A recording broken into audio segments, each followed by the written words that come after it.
the NBA on CBS. Today's game is sponsored by Chevrolet and Chevrolet dealers coast to coast. Light beer, everything you always wanted in a beer and less. And by General Motors, people building transportation to serve people.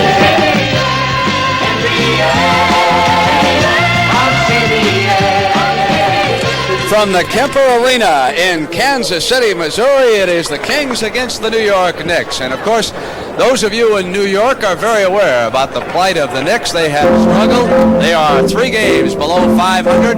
Red Holzman has come back to replace Willis Reed as coach of the Trumbull Ball Club, and they're trying to get it back together. Well, they are trying. They've been very inconsistent. They just really need to play together. Indeed. And speaking of Red Holzman, I interviewed him a short time ago because the key question about the Knicks today is whether or not Marvin Webster will be able to play. And I asked Red. Well, in speaking to him just a few minutes ago, I don't think he's going to be able to go at all today. We had hoped that he would be able to do something, play a little bit, but the knee is just bothering him too much. Red, what about the rumors that he might go back to Seattle? Is there anything to that? Well, I don't think there's anything to it, but as far as we're concerned, we're happy with Marvin. We're happy with our situation with him, and we think we've got a real good center, a good future center, and I don't think there's anything to it except that when something does come up like that, you have to sort of react to it. You have to make some sort of reaction, and we kick it around and see where our best interests are and go from there. Red also told me, Keith, that there's a lot of good young players on the Knicks. He thinks they may come around the second half of the season, but you talked to Jimmy Cleamons, and they're going to have to pull together a little better. Well, they are. They've got too much talent on this team, Brent. They've been so inconsistent. Jimmy Cleamons has been a team ball player all through his career. So he's a good one to ask. I asked him just exactly what the Knicks need to do to really pull this team together. And here's what Jimmy had to say to Keith. Well, some wins, and right now I think that losing doesn't hurt as much as it should, and once we take the game I think a little bit more seriously and put a little bit more of soul and effort into it, we'll be okay.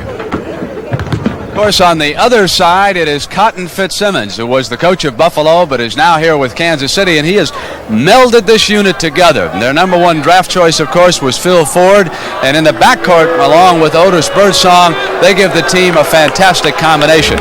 And I asked Cotton Fitzsimmons, what was the key to this team jumping up to first place this year?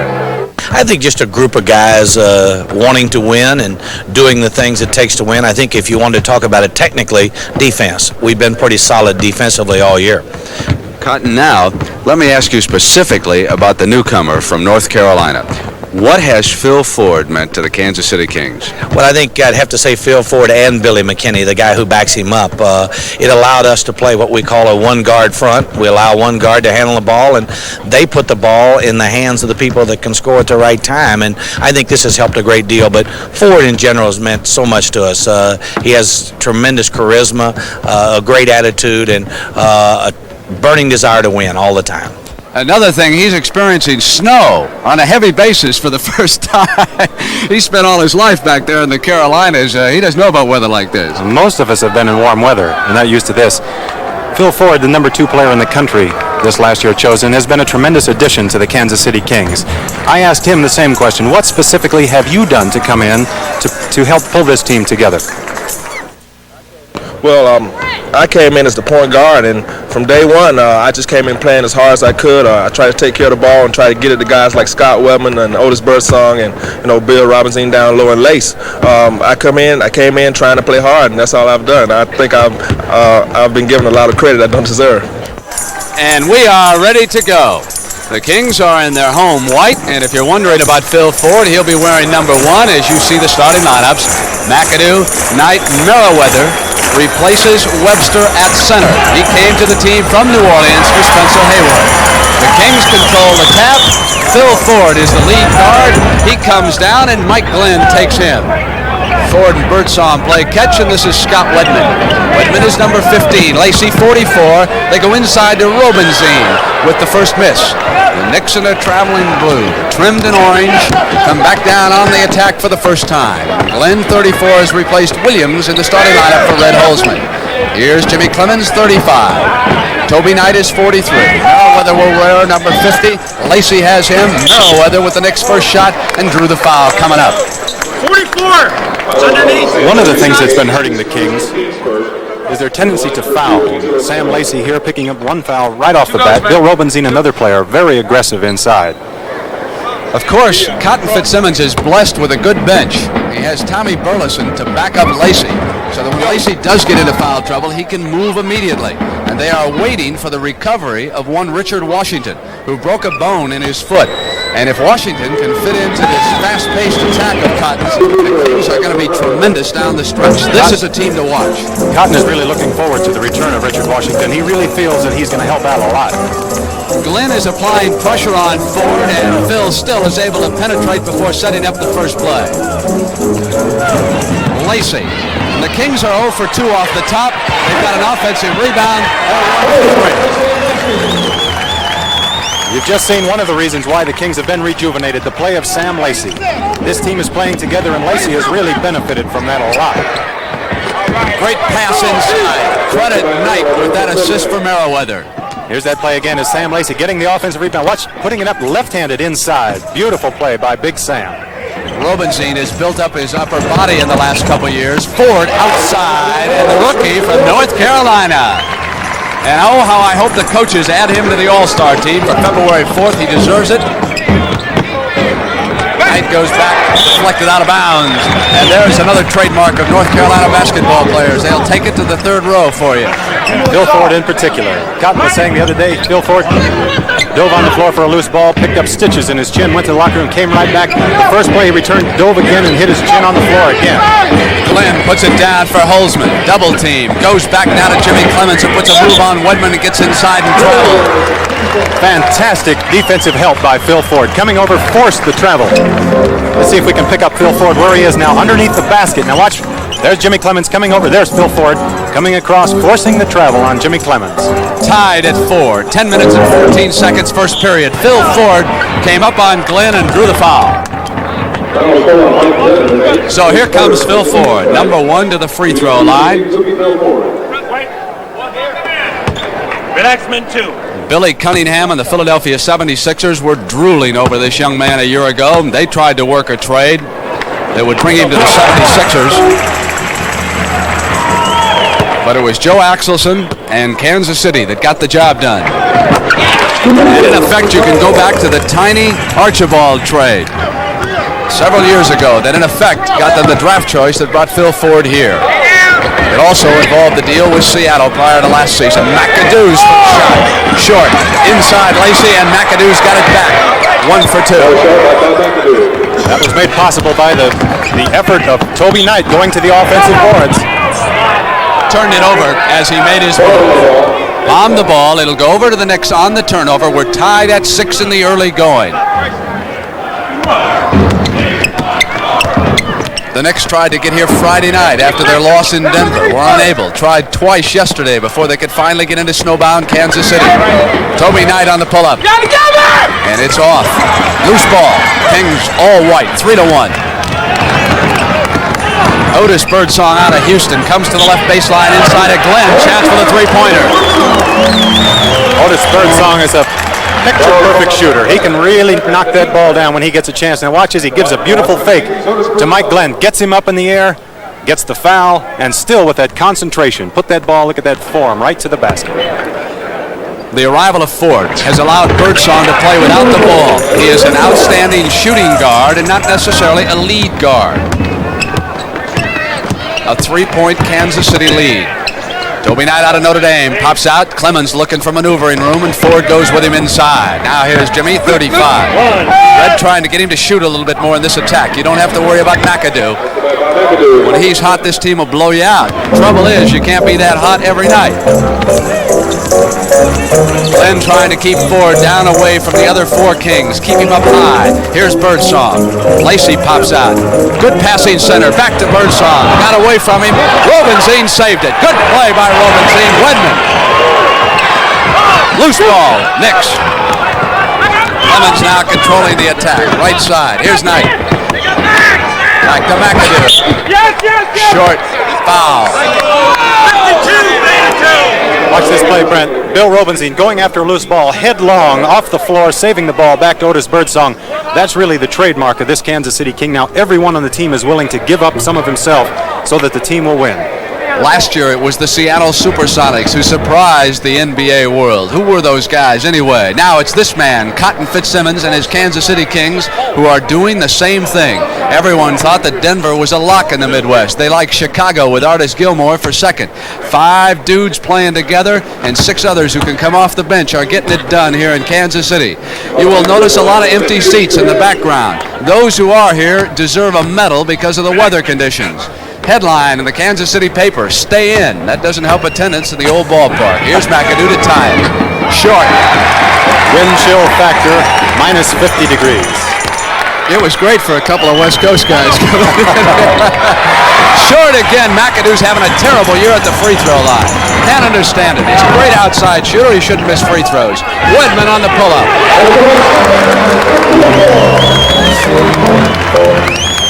Phil Ford is so tough at getting the ball to the right man, the guy who can put it down at the right time.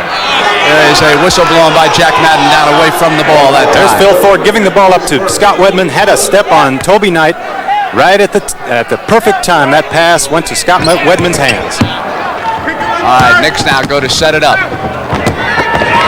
Toby Knight. Off. Wedman battling and so are the Knicks inside. And it's Joe C. Meriweather to the floor.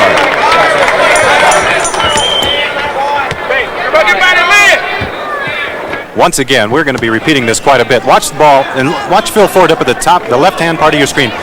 The ball is still loose on the floor. Now look at him coming in there, diving on the floor, all over the floor. Robinzine takes it away with that muscle. Past the Birdsong from Ford.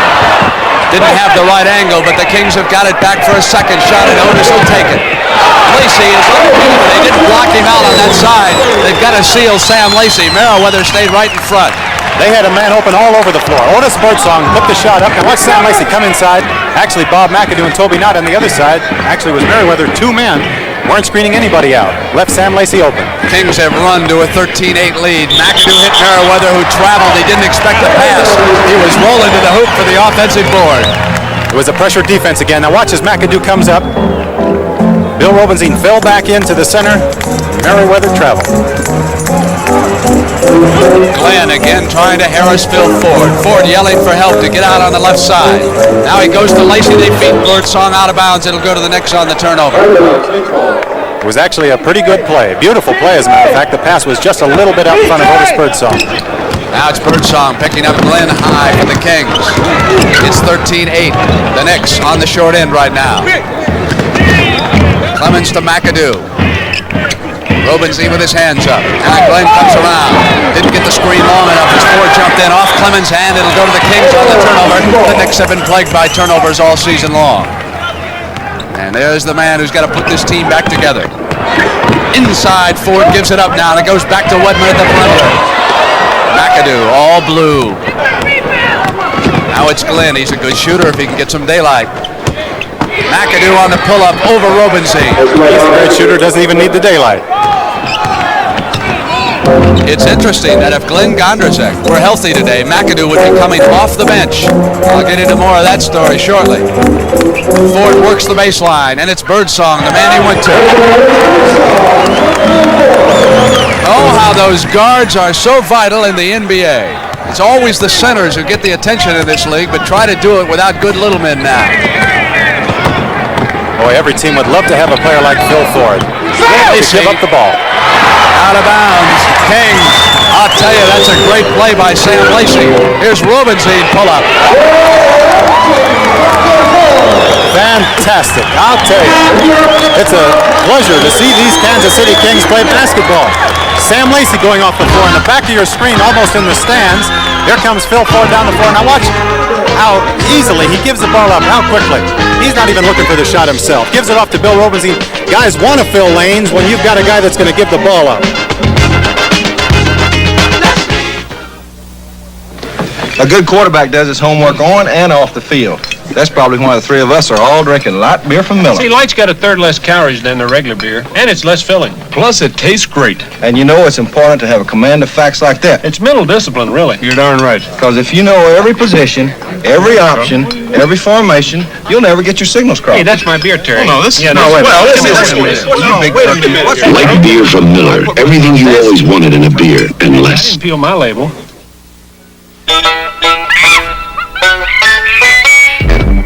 Can I help you? Baboon Burger. Nice car. What is it? Chevy Chevette, best-selling hatchback in America. What do you have on it? AM radio, console, reclining bucket seats, white striped tires. It's all standard on the four-door Chevy Chevette, even the hatchback. Love it, but I don't need the hatchback. How come? I've already got a trunk. Chevy Chevette. A lot of car for the money.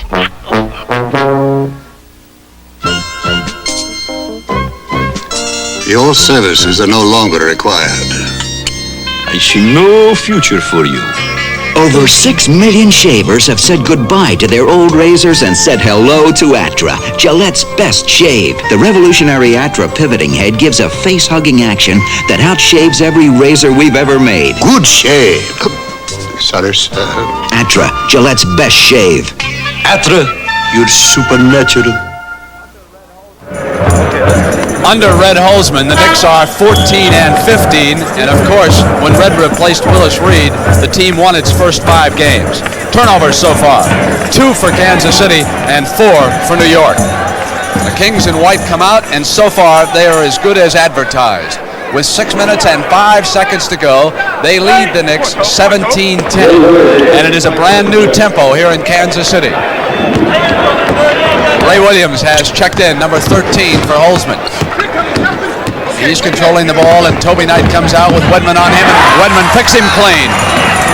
Scott Wedman on the steal. Birdsong. Back to Ford, who's 1. Here's Wedman, 15. Lacey's 44. Everybody handles it. Robinzine, 52. Nice soft touch on that ball. Watch how the overplaying defense, the Kansas City Kings. Scott Wedman coming out, picking up Toby Knight way past the top of the key. With the loose ball, getting it right into Phil Ford. Toby Knight. And the Knicks are hitting 5 of 8. And it's 8 of 14 for Kansas City. So the Kings are putting up the ball. Wedman. McAdoo gives them one shot that time. Cleamons to the middle. Meriweather and Ray Williams both got inside. The pass actually was intended for Meriweather, but Ray Williams was cutting into its path. Ray Williams came right down the middle. Watch Jimmy Cleamons give the ball up. Williams cutting through. Now watch the defense. Scott Wedman reaching in, knocking the ball off of Ray Williams' hand, off his leg, out of bounds. Meriweather comes out, and Lacey goes to that left hand, one bounce pass inside. Joe C. gets back to the hole. Williams now, as Ford misses on the gamble. Here's Toby Knight, and Wedman is there. And as Cleamons came inside, Birdsong was over his back. Same play we saw just a second ago. The last time down, the Knicks ran this play again with the man, the guard, cutting down the lane. Now watch McAdoo heads up, getting the ball inside to Jim Cleamons. Otis Birdsong playing poor position defensively. The last foul to give by the Kings. Hit by Robinzine off the glass. Down come the Kings on the turnover. 2 team fouls on the Knicks. Lacey. That's what's got Sam Lacey playing basketball again. Can you believe a big center like that out on the fast break? Watch this pass by Phil Ford. Sam Lacey all ahead of everybody on the break. Slam dunk. Kings have built their biggest margin.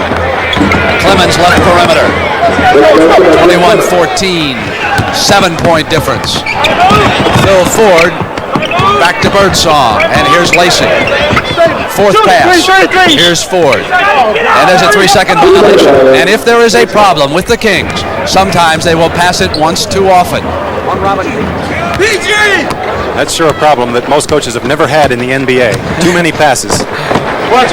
Toby Knight looks in for a receiver. Comes back out to Cleamons. The middle stays clogged. Can't shoot layups. Williams fouled by Ford, and Phil says, I'll take it. That's unique.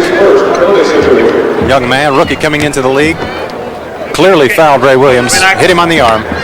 He said, you got it, ref. So here is Ray Williams, who has lost his starting job to Mike Glenn.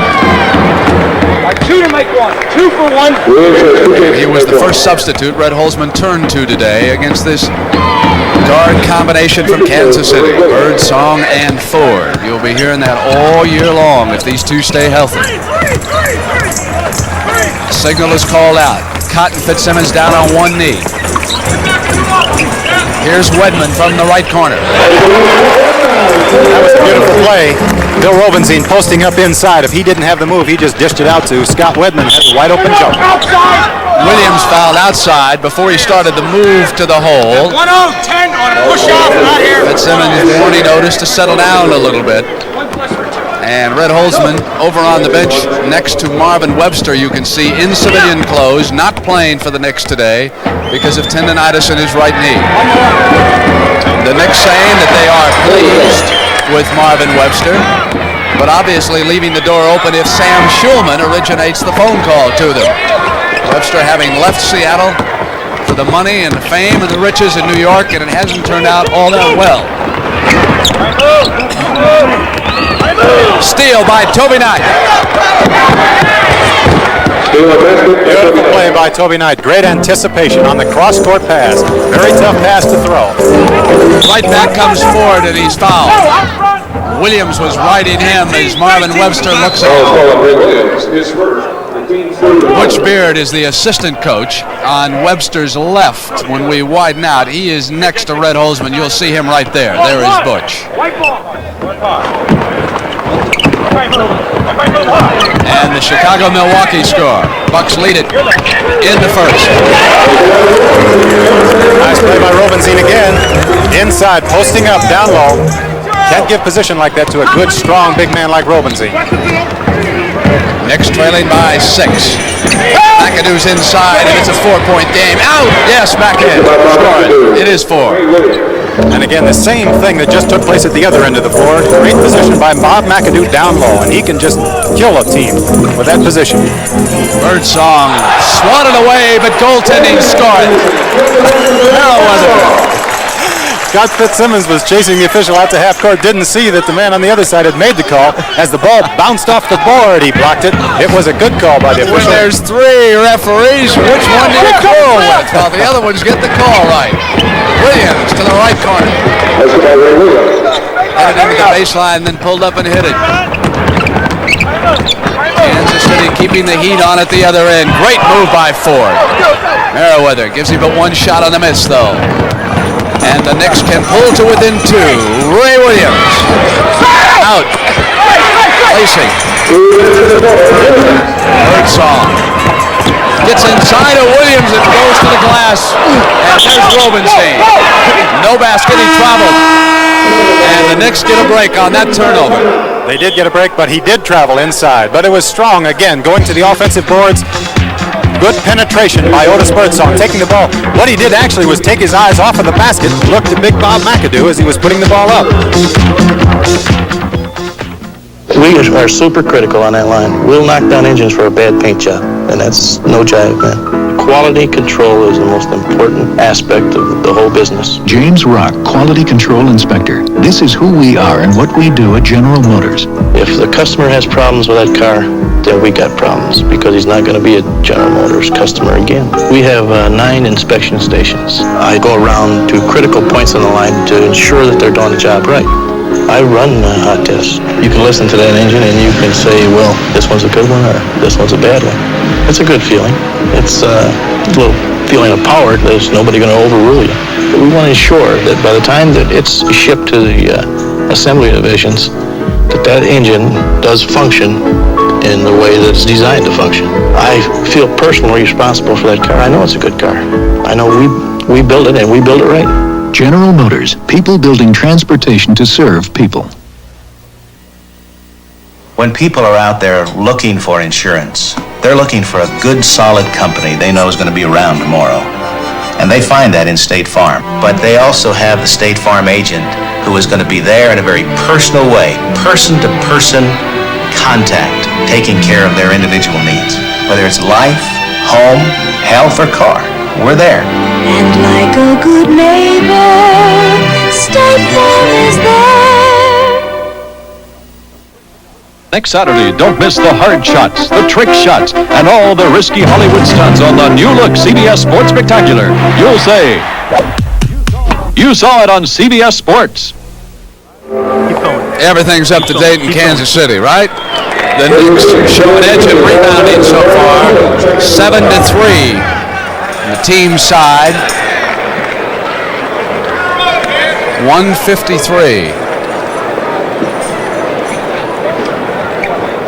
It is 27-23.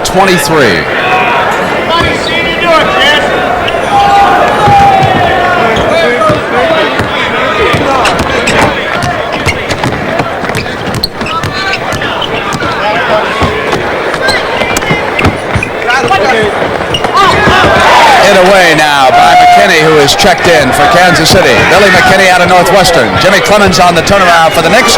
It is a 2-point game. The Knicks have climbed back in ever since Ray Williams appeared. Now Darnell Hillman goes backdoor. McAdoo deflects it. The Knicks can tie the game. Cleamons, Williams, Knight, Meriweather, and McAdoo. Cotton Fitzsimmons has gone wholesale to the bench. Taken away, and the whistle is blown. McAdoo will come to the line. Crowd didn't like the foul call against Darnell Hillman, nor did Cotton. The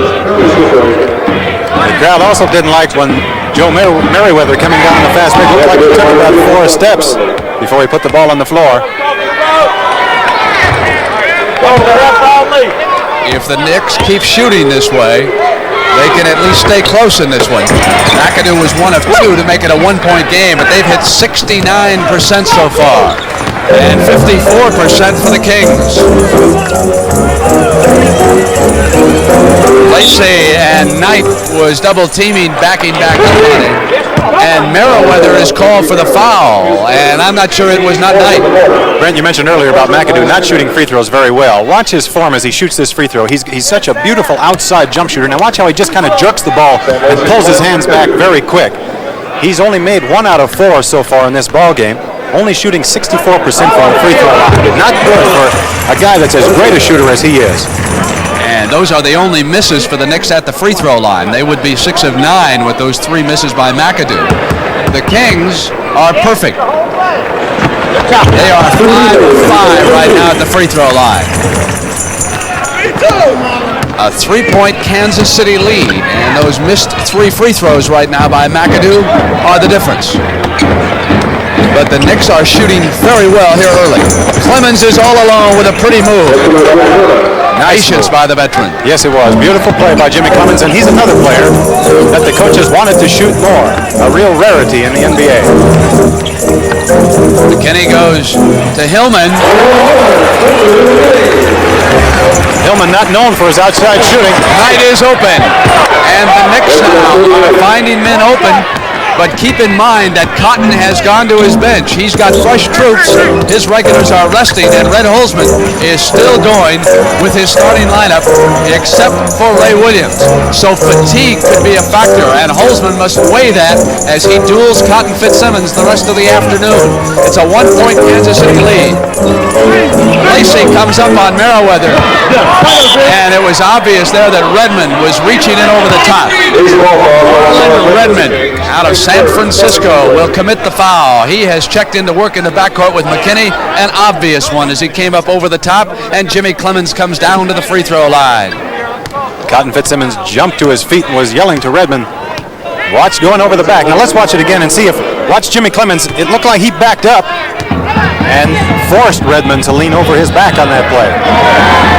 Then that would be another intelligent move by Cleamons, who has tied it at 31 with a second to go here in the first period. So patience on the Knicks' part.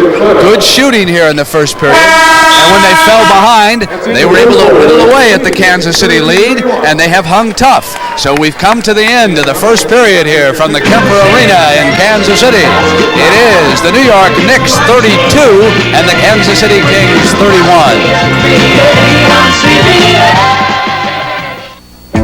I may have a bar in my office, but Lawson has a Sony. Darn. I thought they were going to give me a Sony. Most people feel very special about Sony Trinitron color TVs. Probably because Sony Trinitron color TVs are very special. You see, it's not just a TV, it's a Sony. Dad, I have a date coming over tonight. Can I borrow the Sony? Gee, Mr. Goodwrench, I don't know. It's going ka-thump, ka-thump, ka-thump. Ka-thump, ka-thump, ka-thump. Yeah. Mr. Goodwrench understands your GM car. He has special GM training and GM equipment available to help him analyze your car and diagnose the problem. No more ka-thump. Thanks. Keep that great GM feeling. Mr. Goodwrench? With genuine GM parts. I understand. Look inside, Winters. Inside. I'm Brian Winters of the Milwaukee Bucks. We've been working hard all season. But for 30 years, the American Heart Association has been working even harder, supporting research that has brought us open heart surgery, artificial pacemakers, and drugs to control high blood pressure. They are working hard to make miracles of science happen. But research needs support. Your support. This message for the American Heart Association was presented as a public service by the National Basketball Association. We are back in Kansas City, where the New York Knicks have taken a lead over Cotton Fitzsimmons and the Kings by 1 point. After one period, one of the keys to the turnaround by the Kings this year, besides Phil Ford and their new offense, of course, as you see an update, Atlanta leading Houston. Both of those teams would qualify for the playoffs if we started today. 6 teams from the Eastern Conference, 6 teams from the West.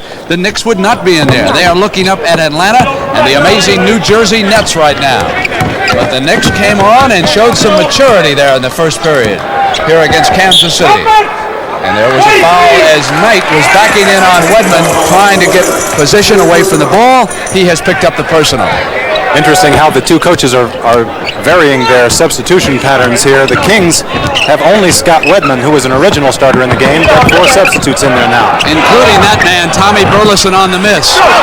Good hustle by Meriweather. He yanked the ball away from Wedman. Jimmy Cleamons running the team with some authority out here. Toby Knight slides inside, blocks shot, and fouled as he came to the glass. Tom Burleson thought that was a beautiful block. He turned around and was heading back down court.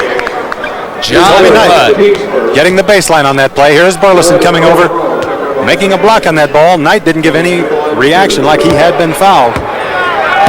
Now Holzman dips into the bench. John Rudd and Earl Monroe are in. Knight misses at the line. Knicks trying to make it a 2-point lead. Short. Knight gets it back. Missed again. Then he fouled Burleson. That is one where you simply lose cool back there after missing 2 free throws and a field goal attempt. And it'll come up to the other end on the backcourt foul. Scoring in the first period. Knicks shot well as a team from the field. Kansas City Ledger. Tommy Burleson out of North Carolina State. Had played with the Seattle Supersonics under Bill Russell. Came to the Kings in that big 3-team trade that involved the Sonics in Denver. Saw Webster go to Seattle. And Burleson has put the Kings up by a point. Williams and Monroe now operating in Holzman's backcourt. McAdoo comes in on Hillman and there's a foul.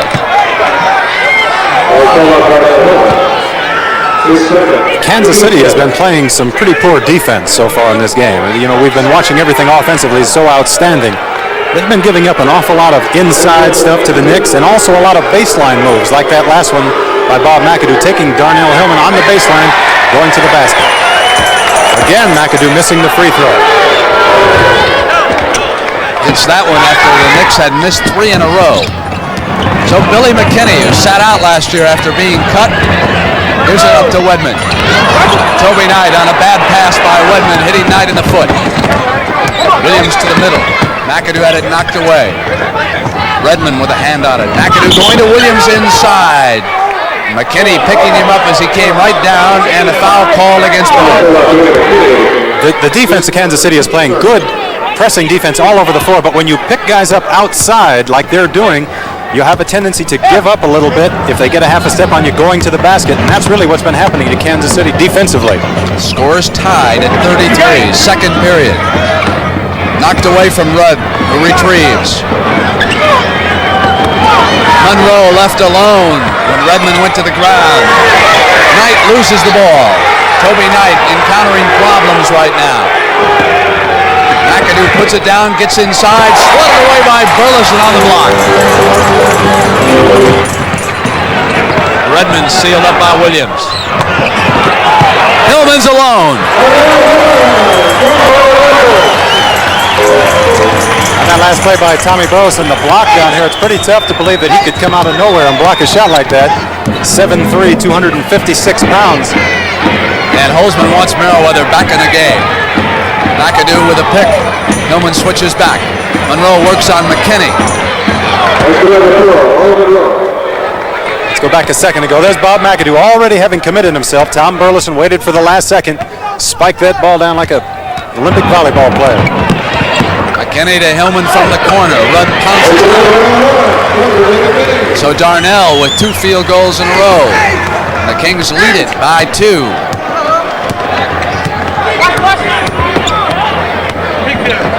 McAdoo has gone all the way so far. Rudd from the left perimeter. Monroe waited, taken away by Burleson. Footballs it to Hillman. Won't stay down. Redmond goes to Wedman, right perimeter. Good perseverance on that offensive board. There's the play out from the outside. Now watch the ball getting away from Monroe. Tom Burleson right above Earl Monroe's head on the rebound. McAdoo has just hit a jumper at the other end to make it 39-37 Kansas City. So again, the Knicks are shooting well. Here's the Boston, New Jersey score. Celtics winning at home. McKinney can't regain it. Down the floor come the Knicks. Here's Ray Williams. He was open. Just off the mark, but he had the shot that time. Redmond. Bounce pass is not a good one. Ball was accidentally kicked from the side. We're going to have a timeout in Kansas City. We've got 8 minutes and 29 seconds to go in the first half. It's 39-37. The Kings lead the Knicks by 2. We love baseball, hot dogs, apple pie, and Chevrolet.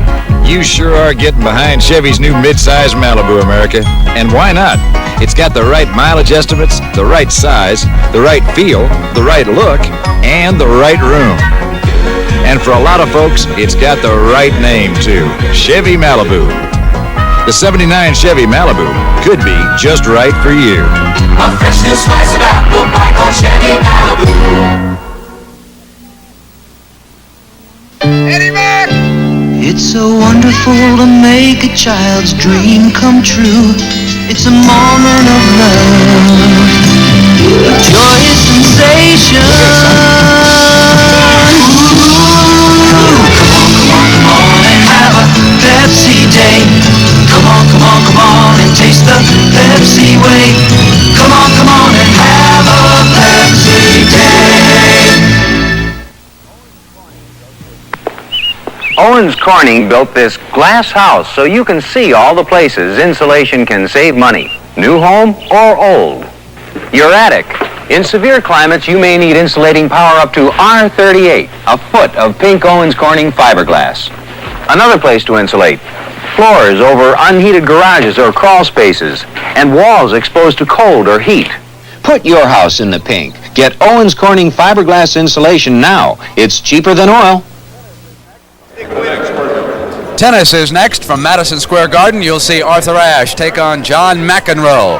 McEnroe, a sensational 18-year-old youngster, defeated Eddie Dibb 6-1, 6-4 yesterday. That's next. Here it's Kansas City with possession. Darnell Hillman on the turnaround, underhand, right-hand shot whistle. And Meriweather protesting already. That's his second personal. He might have a pretty good protest on this. From underneath the basket, let's take a look and see if Darnell Hillman with his left hand pushes off. Well, Meriweather really did jump into him, gave him a pretty good smack on the side of the head. So here is a taped-up Dr. Dunk, looking like he just came over from the hospital there with that left leg. Looks like Dr. Tape. Formerly from San Jose State. He's bounced around, hasn't he? Played with the Nets. He hurt his hand a little bit earlier in this game also. It's another one of the things you've got to play with. A 4-point Kansas City lead. Knicks come down after shooting a torrid 70% here in the first period. Good pass inside. Mike Richardson, the rookie from Montana. Beautiful play by Kansas City. Again, by New York, I mean Kansas City, giving up the action on the inside. Let's watch the pass come from the far side. He came across the key underneath Scott Wedman, giving good position inside the lane. Hillman maneuvers. Now it's the right baseline shot by Redmond. No stay, but Scott Wedman hustles and Meriweather wrapped it away, and that's why Red Holzman wants number 50 on the floor. Out of Southern Illinois. Came to the Knicks from New Orleans for Spencer Haywood. Watch this block shot on Wedman.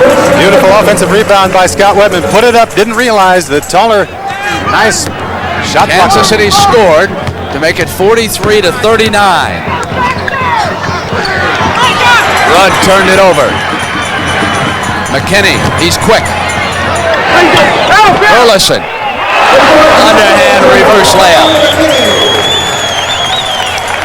This is a real finesse move by the 7'3" Tom Burleson. Watch him tiptoeing around underneath, not stepping on the line, coming back with a right-handed reverse. Hillman is all over Rudd.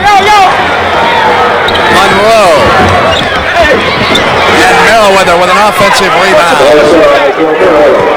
Meriweather is looking good inside, doing a great job replacing the injured Marvin Webster. Philadelphia and Portland tied in the second period. Redmond. It's a 6-point Kansas City lead. They stretched 1-7 in the first period, and the Knicks slowly came back. Jim Cleamons will return. Monroe hits the right baseline. The Knicks looking so much better than they did on CBS on Christmas Day when they were blown out by Philadelphia in the Garden. They were embarrassed. Here's Burleson. Meriweather bumps with him. Scotty Wedman off a screen. Williams battling for the rebound. Rudd goes down. Whistle blown. Loose ball foul. Ray Williams picks it up. Kick it off. McAdoo will also return as he limbers up. Watch this play now. Watch Tom Burleson as he comes over. He's so big. Ray Williams is down low. He just gave him a little push. Burleson didn't even know he did it. Williams is turning around saying, "What are you doing, man?" Burleson said, "Where'd you come from?" The secret to getting ahead in business is staying cool, because somebody's always trying to pass you up, especially if you're renting a car. You see, I can walk through airports. I have an Avis Wizard number. Cool. Oh, Mr. Bell, that mid-sized car you reserved, we just rented the last one. What? So we're giving you a Buick LeSabre at the same rate. What? Well, that's the Avis policy. What a wonderful thing to do. Avis now features GM cars.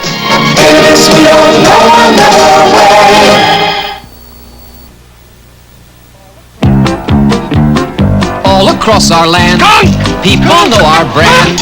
You can trust AC. Thanks, AC. Spark plugs by AC. Hear that, men? You can trust AC spark plugs. And remember AC filters to help protect your engine from dirt and dust. Right, Ben? Ben? Kids! Drive through dirt and dust. Good filters are a must. You can trust AC. Thanks, AC. Filters by AC. Plugs and filters by AC. In business, the more efficiently you use your time, the more money you make. Time is money. So if you're spending hours dictating letters to far-off places, and hours are spent typing them, I've got other work to do. kick the letter habit. Pick up your phone and give them a ring. The phone turns your time into money. Next Saturday and Sunday, see a shootout between golf's top touring pros, the 1979 Phoenix Open. You'll say, you saw it on CBS Sports. We are back in Kansas City with both teams hitting 50% in the second period. Kansas City 6 of 12, the Knicks 5 of 10. Red Holzman now will operate with Richardson at small forward, Meriweather and McAdoo, the big men up front. Williams going back. He's having trouble with a chain. He's going over to Butch Beard on the Knicks sideline. That's why we're delayed right now. He'll work with Jimmy Cleamons. Now Ray is ready. One of his chains. He's still got another one around his neck. Bob Nash is 55 as Phil Ford 1 returns for Kansas City. Lacey's back in on the turnaround. And it is Ray Williams with the rebound. Knicks trail it by 4. 6 minutes to go here in the first half in Kansas City. Patient Cleamons goes back to McAdoo, who hits Richardson inside. Taken off now by Robinzine. Robinzine, Nash, and Lacey up front for Cotton Fitzsimmons. Here's 52 Robinzine, and Nash takes the afternoon's first shot. Out of Hawaii, Bob Nash hits one from the corner. And it goes back to 6. Ford and Birdsong picking up Williams and Cleamons. Birdsong and Ford are arrested. Stolen by Lacey. Sam Lacey is terrific on up and out from the pivot. Sam Lacey thinks he's about 23 years old again. And Red Holzman wants a timeout after that steal. Wants to bring the Knicks back over. They have fallen behind by 9 points. 51-43. He did not want it to get out of hand. There you see Big Sam following in on that steal. When's the last time you saw a 6'10" center steal the ball and take it the length of the court? Or a slam dunk? So we'll break away for another commercial as Red Holzman calms things down with the Knicks and says, don't fall out of this one early. Okay, look, you want a video cassette recorder, right? Right. And you know that RCA sells Selectavision, their 4-hour video cassette recorder. That's the one I want. What are you waiting for? What if we threw in a free cassette? Well, okay, 2. 2? Okay, double it. 4 cassettes? 14 hours of blank tape worth almost $100 free if you buy now. What do you say? I would have bought it at 2. Selectavision's almost $100 tape giveaway. We don't know when to quit. I would have bought it at 1. Welcome to our people-pleasing places. Mr. Carlin, your briefcase. We are people-pleasing places. Holiday Inn hotels are #1 in the world with the best standards. Everything all right, sir? Everything's just fine. People-pleasing standards to help make your trip successful. Wherever you go in this whole big traveling world, We want to make you comfortable. Holiday Inn is #1 in people-pleasing. Chevy Truck's massive girder beam suspension system, built tough to ride smooth. The Heart is a massive girder beam with steel control arms that flex up and down, allowing wheels to step up and down independently over bumps and ruts to help smooth the ride. Chevy Truck's massive girder beam suspension, built to take it year after year. It's the stuff tough trucks are made of. Chevy Trucks, built to stay tough. Back, and the Knicks come down on the attack. After the Red Holzman timeout, Monroe came off a screen. Wanted to go to Meriweather, foul call. Birdsong and Lacey had double teamed him, and the foul goes against Otis Birdsong, and that should be number 3. It is. 3 fouls on Otis Birdsong, and they will take him out. So that is a big foul in the first half as Wedman, who was unimpressive earlier, checks in. This is where the strength of a good bench really pays off. A man gets 3 fouls, you don't have to take a chance of him picking up the 4th. Cotton just substituted right away. Robinzine gives up a couple of inches to McAdoo, who comes in over the top, but Robinzine quickly got to the glass. Robinzine was struck in the left eye. He is hurt as he comes down the floor, but not serious. Not enough to ask for a timeout. Good camera shot by that new camera with a wide angle. Pick up more action down below. Enable us to see Sam Lacey hitting Bill Robinzine in the face, his own teammate. Robinzine taps in Ford's miss. There's a 10-point margin, the biggest of the afternoon by the Kings with 4:39 to go in the first half. Now let's see what the Knicks do against this. McAdoo. Shot was there, and it just rolled out. McAdoo hangs tough on the other side and misses again. And finally the Kings come out. Knicks should have had two that trip. Wedman, too flat, missed, and there's Robinzine. Knicks are letting Robinzine run wild at the offensive glass. The same thing happened at both ends of the floor. The Knicks, the time the play before, had at least 4 offensive rebounds, couldn't knock it down. Kansas City took advantage of it. And the Kings have opened a 12-point margin, the biggest of the game. Monroe battles for the loose ball. Toby Knight from the right corner. Well, that was a very big basket for the Knicks right there. They were really getting out of control. That settles them down with the basket. Back to Ford. Into Robinzine to Lacey from the corner. Meriweather pops out. Now it's the Knicks. Cleamons in the middle, and Robinzine almost picked up a foul. Came to cut him off. McAdoo on the pull-up. McAdoo's cold right now. Here's Cleamons. Knicks need another shooter. There's your shooter, the Pearl. Here's Toby Knight. Knight to the right baseline. He's off. Meriweather has it stripped by Lacey. Battles back after it. It's Robinzine and the Kings. Ford in the middle now. 3-on-2. Here's Lacey off quickly to Nance. No basket. No basket. Lacey picks up the offensive foul, and Cotton can't believe it. Cotton can't believe it. What a beautiful play by Kansas City, the way they moved that ball the last time. Fantastic. The Knicks have suddenly gotten rattled at the offensive end. Offensive foul. It's Meriweather, and that's 3 on Meriweather, and he is critical. The Knicks cannot lose him, but flips it out. Ford to the glass. Foul as he drove the length of the floor. It's hard to imagine how a guy 6'2" like Phil Ford can bring the ball and go right down the middle of a defense like the Knicks played that time. He drew 3 men to him, but how can you let him go all that way? Knicks are going to try it without Meriweather. Richardson comes in. McAdoo is now the center. Richardson's the small forward. Knight's the big forward. Cleamons and Monroe will work in the backcourt. They have fallen behind by 10 points. Marvin Webster's out with an injury. Meriweather sitting with 3 personals.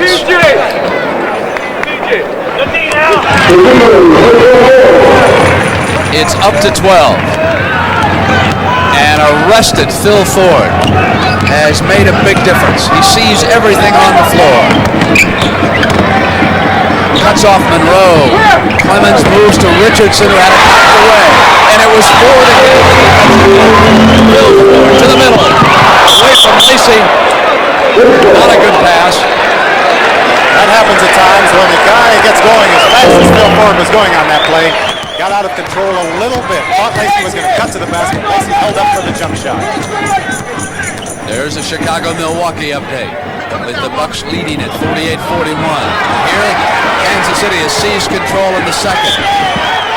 As McAdoo made a move, foul was called. And it's against Nash.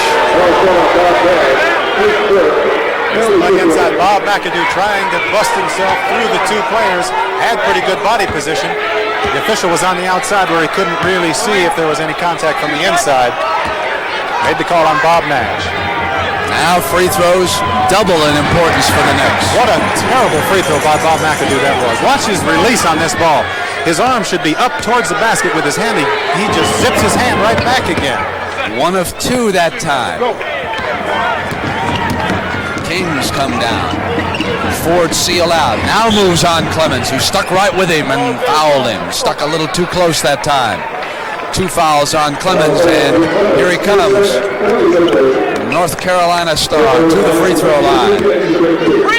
Now that last time the Knicks played a little better defense, primarily stopping Ford on the drive. Earl Monroe came over and helped out a little bit. When Earl relaxed, Ford took it again on his penetration, took it to the basket, forced Cleamons to foul him. Ford is 6'2", weighs around 180. Probably has lost 3 or 4 pounds since the season began. He's lost an inch too. this weather. Monroe with Redmond jumping out. And it was the rookie Richardson. Left side of the glass, left open. Put it back in, and Lacey gets open. McAdoo with a good block. Nash is there. Loose ball over the top of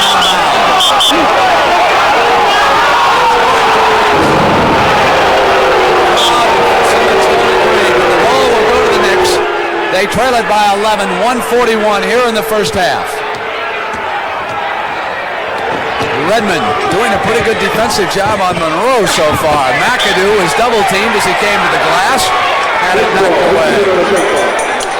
Now Sam Lacey gave up the baseline on McAdoo. Again, something he's not supposed to do, but Bill Robinzine came over and helped him out. Good weak side defense, helping out inside. Monroe quickly to the shot.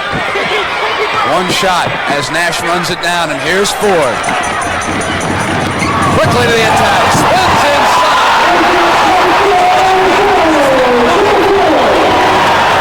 Well, that's the play of the game for sure. What a tremendous move by Phil Ford. We'll see that in a minute. McAdoo goes to Toby Knight. Fouled and a chance for a three-point play.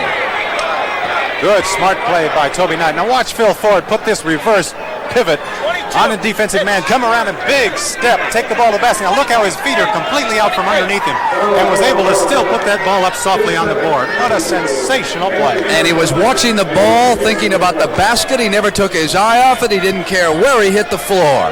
He wanted that field goal that time. Knight with a strong play for the Knicks, a three-pointer, but they're still back by 10. Inside of a minute now. Ford quickly to Redmond. It has been showtime here late in the second period by this man, number 1. Phil Ford of North Carolina does it again. Comes to the free throw line. This is as good as I've seen any guard play in years. What a show. Brent, the people are on their feet all over the arena. I hope we can see the end of this play. Now watch Phil Ford, that reverse pivot back the other way. And watch how he hits the floor here. He just barely got his arm down in time. A tremendous smack on the floor. What a play. Get him on the All-Star team. He belongs in Pontiac, Michigan on February 4th. That's where he'll be. The doctor, Julius Irving, will be there. George Gervin, Moses Malone, Paul Westphal, Kareem Abdul-Jabbar. The coaches will be adding Phil Ford. Take it to the bank after the show he's putting on today on television. Have you got a vote in that, Brent? You bet. It sounds like it. I want him. Here's Monroe. Inside to McAdoo. Had it knocked away, and there was a foul as he came to the glass. One of the things that I've noticed about McAdoo is he seems to be forcing some of his moves to the glass right now. His outside shot being off a little bit. Heavy traffic. He's coming inside. The Knicks appear to be somewhat frustrated right now. They should relax a little bit. Get it back one at a time. You can't score 10 points with one field goal, obviously. They did it in the first period, but here in the second period, they were not as calm. The good thing that they're doing, Brent, is they're continuing their movement on the inside. Kansas City has been giving up a lot, like we've been saying, on the inside, and the penetration by the Knicks have been getting a lot of free throws, and that's what they need when their shooting is cold. They got to put points on the board. Well, that time McAdoo canned the free throws and makes a good defensive play. Put it down on the floor, and it came off a foot. Go to the Knicks. It came off Ford's foot, but that was a strong play by McAdoo with 27 seconds. Nice defensive play. Should give the Knicks the last shot of the half. Let's see what they do with it. Monroe, Williams, Knight, McAdoo, and Richardson are out there. Shot clock comes down to 13. Almost synced up, but not quite. McAdoo checks the clocks. Inside at 10. Comes in on Lacey. Pull-up jump. High arch. It'll be the Kings. They've got 5 seconds. They'll get one off. Forward off to Wedman. Blocked by McAdoo, who came to the other end. Bob McAdoo turns in 2 outstanding defensive moves. Cotton wanted goaltending, obviously, on the last one. You can judge it for yourself. Here is Redmond. McAdoo to the glass, bats it away, and did not pin it. Halftime, 64-53, Kansas City. You're smiling and all the while your heart just pounds away. The training builds and ends on this fateful day. It's the Pepsi generation face to face. at a frog jumping race. Come on, come on, come on and have a Pepsi day. Come on, come on, come on and taste the Pepsi way. Come on and have a Pepsi day. Watch this smelly onion show how Scope and the leading antiseptic both fight bad breath, but how Scope does it with a difference. Put one half of the onion in the Scope, the other half in your mouthwash.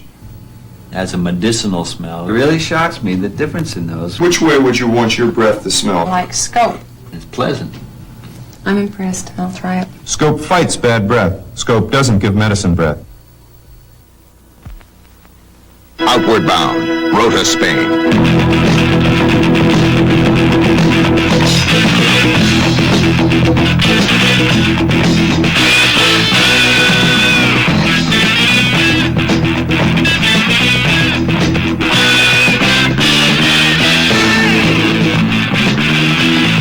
The Navy. See your local recruiter or call toll-free. It's not just a job, it's an adventure. The first thing you notice about the big shaver is that the handle is hollow, practically worthless. Bic put the money into their top quality bonded stainless steel blade. That's why Bic can charge only 19 3/4 cents a shaver. And each one gives you days and days of close, comfortable shaves. The Bic shaver, hollow handle, superior blade, incredible price.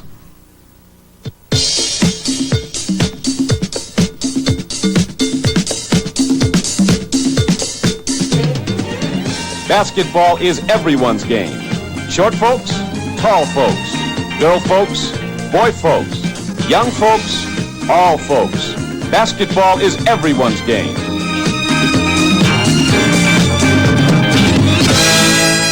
Basketball, it's your game. If I had to choose the man with the toughest job in the NBA, I think I would select Dave Cowens, who besides being a player, is now the coach of the Boston Celtics. And Don Criqui talked to Cowens of Boston. It came as a major surprise to just about everyone in basketball and everybody who follows the game when Dave Cowens accepted the job as player coach of the Boston Celtics. Dave, you started out in a hole. The team was 2-12 when you took over. You're about the halfway point of the season now. How does Dave Cowens, the coach, assess Boston? Well, we've made some strides, I believe, in conditioning and having the team working together a little bit better. Our timing is better on our plays. I think we've just concentrated on a few things in order to get ourselves moving. Seems like the way that we best compete in this league is to run and to move and to push the ball up the floor. And if we stop doing that, we tend to go downhill very fast. Dave, you've always been a private person. Has it been a difficult adjustment becoming player coach? Not really. At first, the vocal cords and the throat had to get used to the excessive talking at practices, to the players, in meetings with the coaches, and talking extensively with Red Auerbach, and trying to learn as much as possible about coaching and strategies, as well as talking with the press after games. At first, even more so than now, because it was new, and I figured after 2 or 3 weeks it would die down and everything would return to normal, basically. Dave, there's a lot of young men who'd like to be Dave Cowens, live your life as an NBA All-Star. Yet you said in the past that you think the public might accord too much celebrity to basketball players, to professional athletes in general. Do you still feel that way? I think if a young person wants to be a pro player, and then that's all well and good. There's, sports are super for people. There's the competition involved, and you get to work in a group setting, and it's super to learn how to get along with other people. But sometimes I think a celebrity or a professional athlete's personal life is dealt with too extensively. And this is the only thing that I disagree with. We're out here to play basketball. The reason people know us is because of our basketball skills. They usually don't go into getting involved with your less talented people, or the guys that you don't know very well, the marginal players. Usually they don't go into their personal lives very much. They only try to hit on the fellas that have done very well and succeeded. And then, you know, instead of concentrating just on basketball, you know, they want to get into all the, you know, how's your married life, and what do you do on your off time, and all that stuff, which basically, in my opinion, is nobody's business. If a guy wants to answer and he wants to tell him, fine. If not, he shouldn't be considered aloof or a recluse because he doesn't want to share that knowledge. Dave, you were married a few months ago. Does your new bride, Debbie, like this lifestyle, being in the public eye as much as you both are? Well, I think she likes it all right. I think sometimes people start asking her about different situations or our home life and that she doesn't know. She's never been accosted by strangers, you know, in the Boston Garden or on the street. So I think it's a little bit new to her also, and she's handled it very well. After every basketball season, win or lose, Dave Cowens always headed right back to the farm in Kentucky. Is that where the Cowens would eventually like to spend all their time? Well, we bought a house here in Needham, Massachusetts in November, so I'll probably be spending most of my time up here.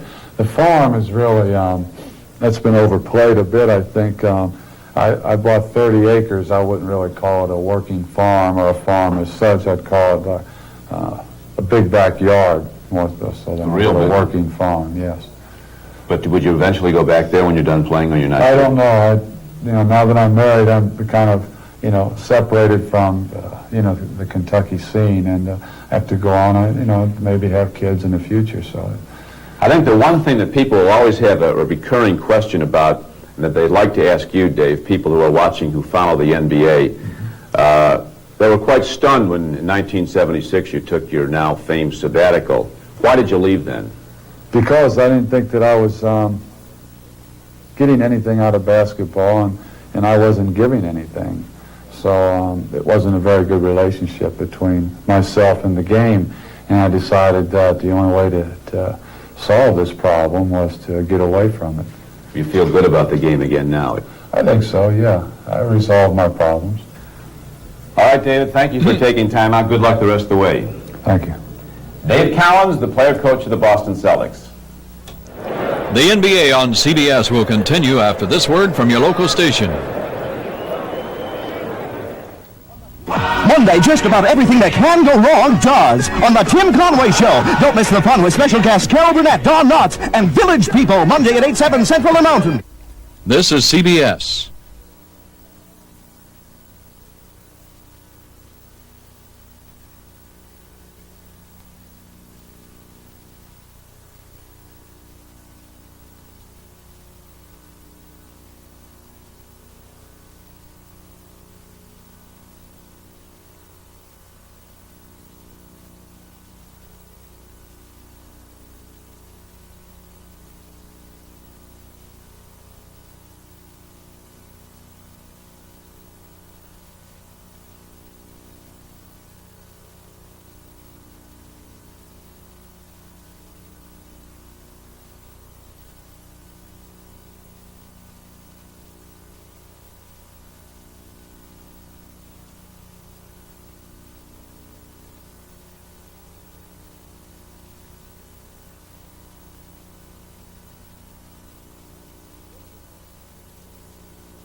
At the conclusion of today's game between the Knicks and the Kings and each of our NBA telecasts during the year, we're going to be selecting again the Chevrolet Most Valuable Player of the Game. Now, in conjunction with this award, Chevrolet is going to present that check for $1,000 to the General Scholarship Fund of the player's college or university, and any student, doesn't have to be an athlete, may be eligible to benefit from these scholarship funds. Today's winner is going to be announced at the end of the telecast.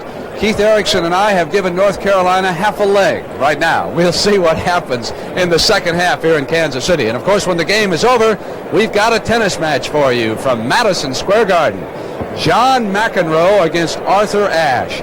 McEnroe is the young sensation. Let's go to Pat Summerall for an update on the Grand Prix Masters. Thank you, and I hope later this afternoon you'll join the Davis Cup captain Tony Trabert and I here at Madison Square Garden for the finals between Arthur Ashe, who is 35 years old, mature they called him yesterday, and young John McEnroe, 19. Well, Pat, I think if Arthur Ashe plays like he did yesterday, this is match point against Brian Gottfried. He served extremely well, and if he serves well, he's going to give John McEnroe problems. If he doesn't serve well, it could be very difficult. That point got Arthur Ashe into the final. And now to the other semifinal, that between Eddie Dibbs and John McEnroe. John McEnroe has been super. Well, he's had a great year of tennis, but he's played awfully well in this event. This is not match point, but it sort of typifies the play of John McEnroe in his match against Eddie Dibbs. He should be in trouble here. Quick hands, and that kind of tennis helped him advance into today's final. And it should be a great final, Tom. It really should. McEnroe has a lot of touch, good racket control. Ashe is going to be all power. He's going to be trying to jump on him, so it should be quite a match. The winner will collect the first prize of $100,000. We'll be back later. Right now, let's get back to the NBA on CBS. Kansas City Kings have returned. We're going to be right back with the second half. In that second period, the Kings shot 48%, and the Knicks slipped to 33%.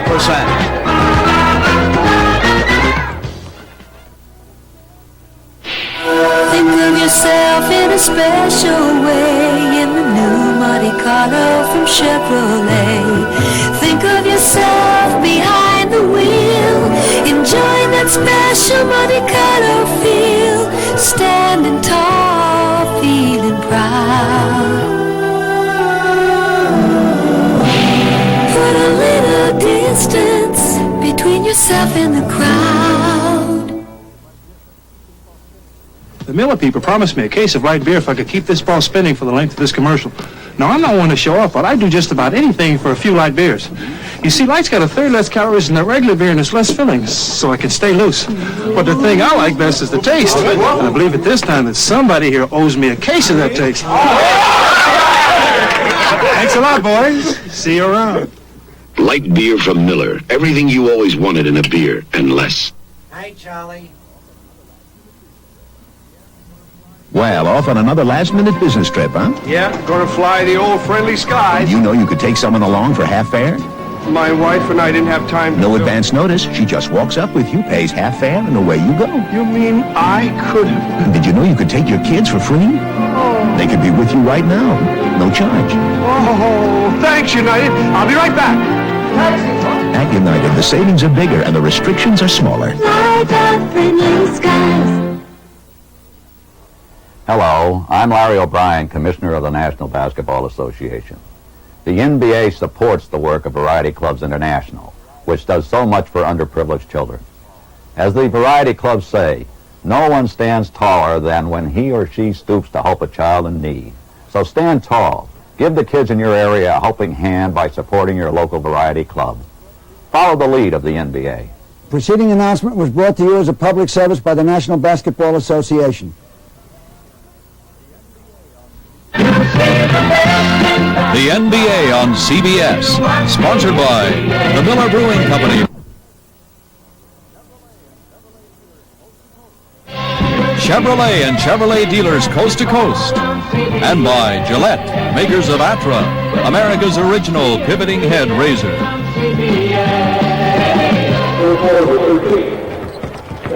Back in Kansas City, I'm Brent Musburger with Keith Erickson, and Keith, there were two differences in the first half. The Knicks missed 8 free throws, Kings didn't miss, and here's the other difference. Bill Ford, he can do it all. Here's the first move he made. Going by Jimmy Cleamons, putting that reverse pivot one way, and he came back just a minute later, put another reverse pivot on and did it exactly the same, only the other way. First the left, then the right.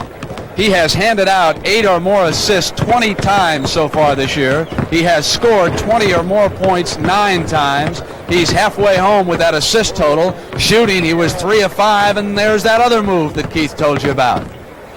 So let's see what he does for an encore, or more importantly, if you're a Knicks fan, what will the Knicks counter with here?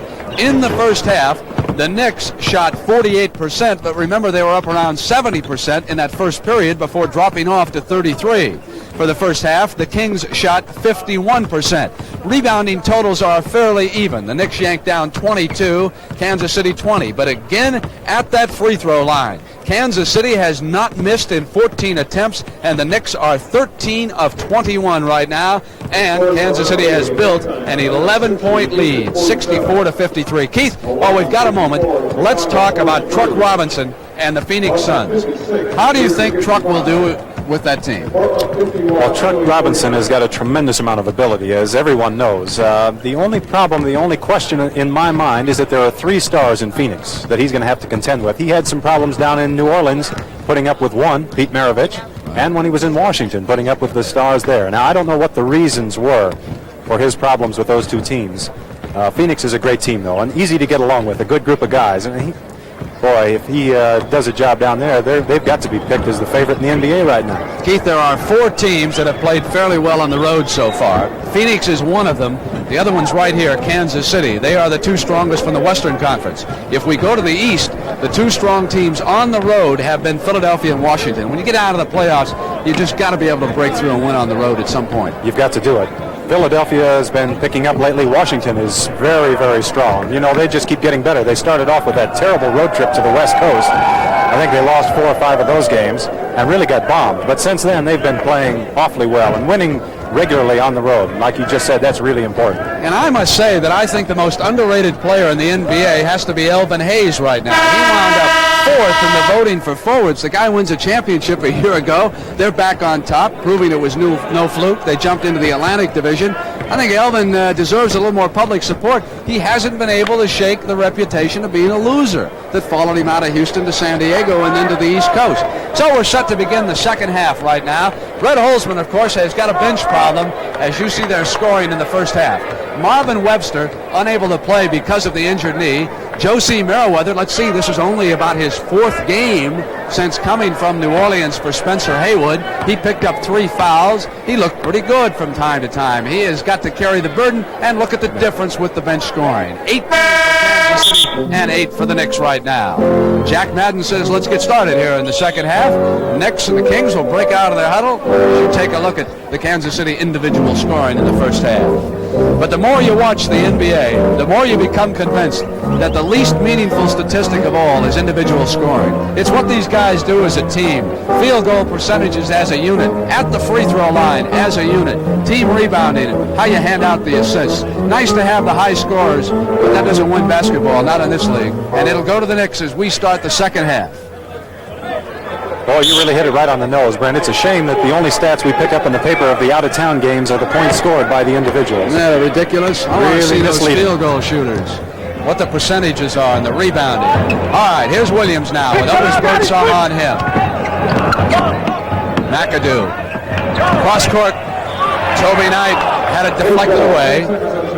So there will be 10 seconds. The shot clock goes back to 10 seconds left for the Knicks right now. Here's Ray Williams. He handed out 4 assists in the first half. Short. Robinzine. Quarterback Phil Ford looks down the floor. Birdsong fires from the corner. Off Robinzine's hand, it'll go to the Knicks. And remember, they trail it right now, 64-53. Looking up at that 11-point deficit. Good defensive rebounding position that last time for the Knicks. Screening those big guys, Robinzine, Lacey, and Wedman off the board. Cleamons pops out.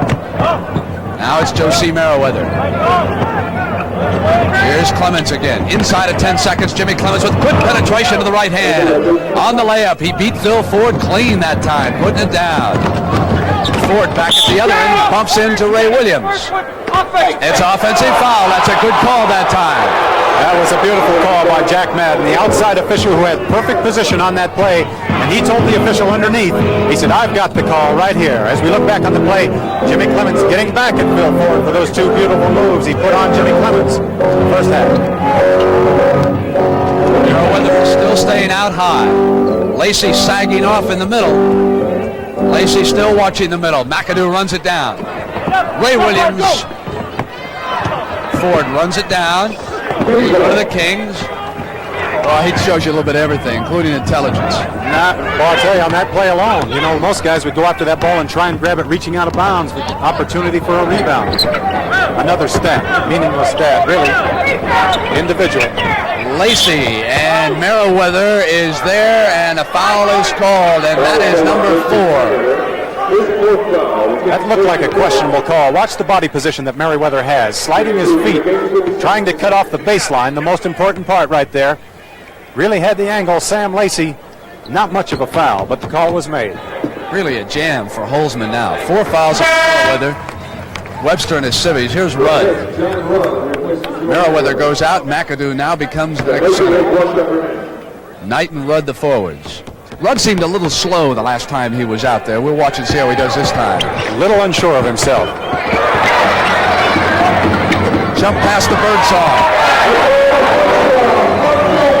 How about that pass from the corner? How can you see a little man, 6'1", see all over the top of those big bodies inside to get a nice pass like that? Rudd is cut off by Robinzine. Now McAdoo maneuvers. A little short. Rudd has it taken away inside by Lacey. It's Phil Ford right down in the middle. It's 3-on-3 and Ford with the low. Rudd crashed back down inside. He can hit the glass with authority. He and Robinzine down. I think Robinzine's trying to cool him off. I think Robinzine wrapped up his arms and said, hold on, and that's exactly what it was. And that's a very smart play by a big guy like Robinzine. There was contact. Rudd has a tendency to give the elbow. Robinzine held it so that he wouldn't get hit on the play, so Rudd wouldn't get ejected. From the wheat fields out in Kansas to the city by the bay, along the Mississippi, all across the USA. You're looking at the one car more people buy today. This is it, America, the new Chevrolet. The new Chevrolet, a new generation car bought and embraced by more than 1 million people in its first 2 years. Caprice and Impala for 1979. This is it, America, the new Chevrolet.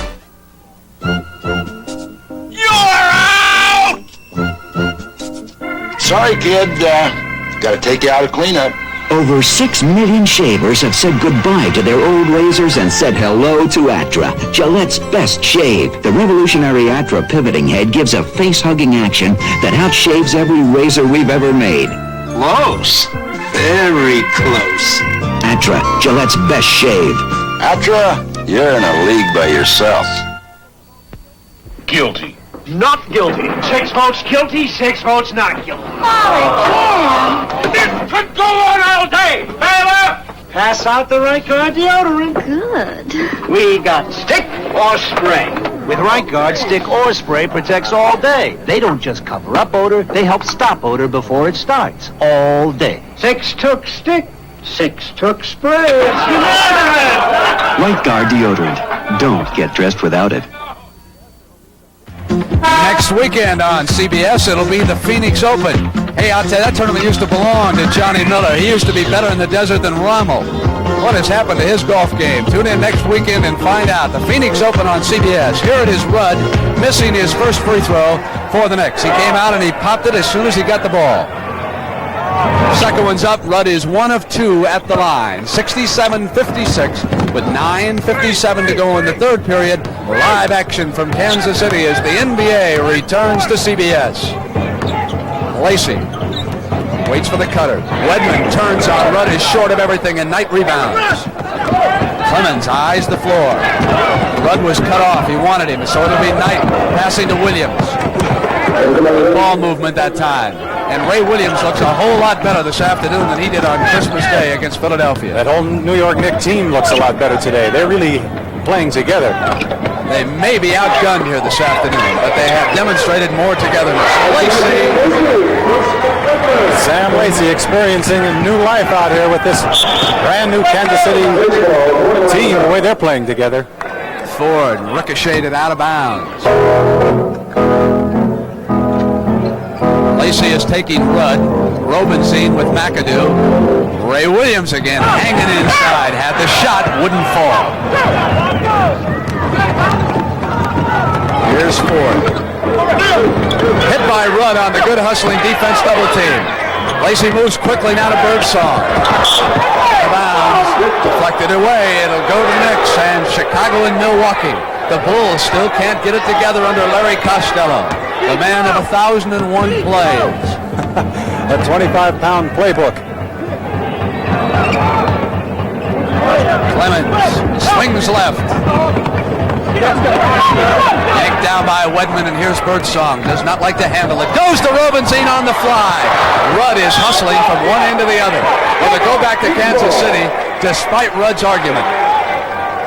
We just saw one of the very few times that Kansas City will run a fast break, as you see Robinson putting that ball up, moving too fast. Couldn't put it up softly, where Phil Ford will not handle the fast break. Wedman's field goal for Kansas City at 71-58. Atlanta doing it to Houston this afternoon. UB Brown going after a playoff spot. Williams on a bad pass retrieved. Robinzine fronting McAdoo. Here's Rudd. 3 seconds. 2 seconds. 1 second. At the buzzer. Cleamons got it off. Fresh 24 for the Knicks. Here's Knight. Pull up. Right baseline. Rimmed in. Robinzine actually shouldn't have gone after it, and then he jumped back on Rudd. Robinzine should have given the ball up to Ford that time. He's the man who's got to control the basketball, and then he jumped back out of frustration and committed the foul. I'm sure that had Bill Robinzine seen Phil Ford going after the ball, he would have let the ball go. There you see the tap coming off of Rudd's hands. Robinzine, now watch it bounce around. Bill Robinzine now coming back, diving after the ball as Rudd picks it up, clipping on that play. 15 yards.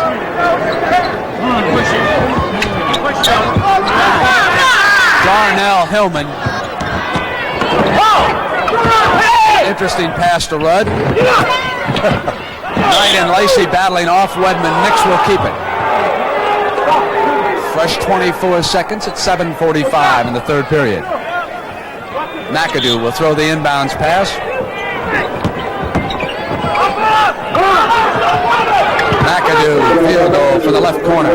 You know, Kansas City has really been outstanding this afternoon, but the Knicks have played very good basketball. They're really looking like they're a little bit of a team today. They certainly do not have the bench. Portland's ahead of Philly by 2 at the half.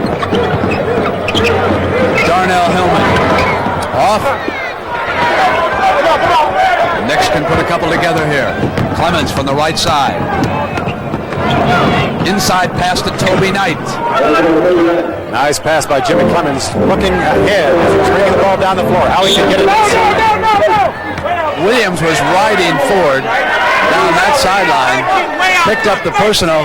Actually, that's not the official that had the best shot of that either, as they came galloping past us here. There you see the contact inside. No more hand checking on the play. Williams definitely had his hand on Phil Ford's side the whole way down. Yes, he did. That was a better call than I thought it was. Giving that referee credit. Here's Ford. Waiting for Birdsong, who put it down and got inside. Williams didn't hang with him on the fake. He went right around him. He used his hands again.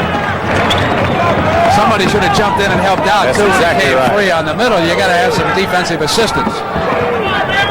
Now Ray gets back to the middle, pull up, at his position. That's how he got back at him.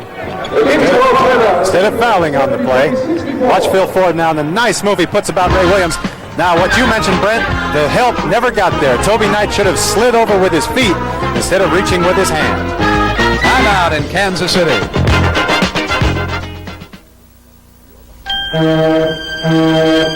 You're the harbor pilot. You take ships out to the open sea, and you do it through channels that shift and currents that can run you aground. And the only map you really trust is the one you keep in your head. Get for it. Get for it.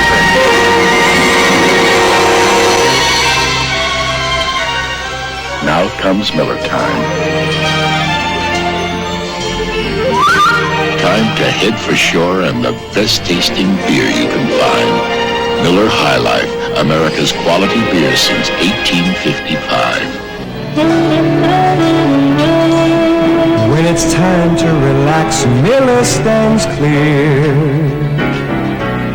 Miller tastes too good to hurry through. If you've got the time, we've got the beer. Miller beer. You don't need a haircut, Mr. Reed. You need Brill Cream. Brill Cream? Sure. Your hair's short enough, but it's a mess. It sure is. Brill Cream so concentrated, just a little dab keeps my hair healthy looking and in control all day. Watch. Without Brill Cream, hair's out of control. With Brill Cream, hair stays in control. Try a little dab. See? Terrific, huh? You're right. With Brill Cream, a little dab will do you. Next Saturday, don't miss the hard shots, the trick shots, and all the risky Hollywood stunts on the new look CBS Sports Spectacular. You'll say, you saw it on CBS Sports. Since Fitzsimmons arrived, cotton candy sales have soared here in the Kemper Arena in Kansas City. Tommy Hearns and Clyde Gray, welterweight matchup next Saturday on the Spectacular. You'll see highlights of that bout. Here go the Kings to work again. Lacey looks in on McAdoo. Goes to Scotty Wedman on the weave. Hillman, but there was a foul and a whistle. Had stopped play before Hillman came up. That's Toby Knight, 43. Again, they got Toby Knight reaching in. Very same play we just called a second ago. That weak side help has not been as good as it should be for the Knicks. That's where they miss Marvin Webster back in there intimidating, blocking up that hole. Well, we can credit the Kings defense, and also perhaps the Knicks have not shot as well as they might. They have slipped to 38% here in the third. And in the first period, the Kings just couldn't get them out, but they revamped their defense, came on strong, 75-64, third period. And Red Holzman and the Knicks are outgunned. That's not an alibi, that's a fact. McAdoo battles for the loose ball. Tracks it down. Here's Williams. The right baseline and Ford's all alone on the left. It'll be Phil Ford now. Here's Lacey. Otis Birdsong gives it up to Sam. He'll like that shot. Off, and here's McAdoo. Williams had it knocked away by Lacey. Keep control. McAdoo outside. Forced one. Short, and here's Wedman. Not a well set up pattern. Ford with a spin to the glass. I don't believe it. Go Ford, 360 degrees. I don't know if it's possible, but that was a better play, more exciting than the first two in that first half. Look at that move, and he hits the deck again, and the ball comes through softly through the floor. And Ray Williams, I believe, got hurt on that play. Yes, he is still down. Indeed, he did. I did not see Ray go down. Did you see on the replay, did he fall on him? He was tangled up with Phil Ford on the play. Our director, Sandy Grossman, says we've still got that on the disc. And let's take another look at it right here. Now, here is Williams coming in. You see, he came in. Now he went up against the shot, and his leg was caught. Indeed, that's what happened, and then he tripped over Ford and crashed to the floor. He was late coming back to the play. Came down over the top, and obviously not serious. But I believe they're going to take him out. Yes, Red Holzman is. That's what's coming up next. Arthur Ashe and John McEnroe. McEnroe has beaten Ashe already once in this tournament. I suppose the thing to remember about Arthur Ashe is that at his age, you never know from one day to the next. He could play McEnroe extremely tough in a rematch. We'll have to wait and see. That's coming up next. You got to like that kid McEnroe, only 18 years old. All right, the Knicks are on the attack now. McAdoo backs in on Hillman. Here's the Monroe. Batted back up, and Wedman is off. Here's 360 degrees Ford. Gives it up to Birdsong. Here he is again. Outside, inside. He'll score. Dr. Excitement. He can do it all out there. What a fantastic player. Williams' ankle being tended to on the Knick bench. That last time Kansas City came down, Phil Ford didn't have the ball on the fast break, came back to get it as he's supposed to do. He takes it every time on that fast break. Watch Lacey look for Phil Ford, bringing it out. Here's Ford, high dribble, watches his teammates, never looks at the ball as he dribbles it. Lacey. Kings taking their time. Off Lacey, tracks it down, out of bounds. It'll go to the Knicks. 79-64. Monroe, Cleamons, McAdoo, Rudd, and Knight to the attack for Red Holzman. Marvin Webster watching in civvies. Only played 11 minutes. The Knicks have turned it over. Let me check the turnovers. 14 for the game for the Knicks. and 12 for Kansas City. We're going to have a timeout called right here. There's the new main man in the Midwest Division, Cotton Fitzsimmons, who has taken Phil Ford and put together a terribly exciting team. Here's to good friends. Tonight is kind of special. Hey, where's Bob? I thought he was with you. No, you're kidding. He's not down yet. Hey, don't you think something happened? Let's start looking. Hey! I'm on a low brown! Bob! When you want the taste of a truly great American beer, tonight, let it be Lowenbrow. Hey, you know, for a minute there, you really had us worried. I know. Thanks.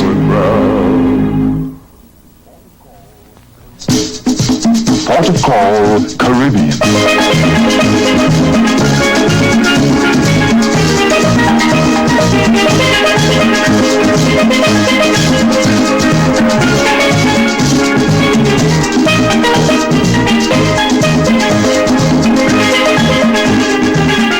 The Navy.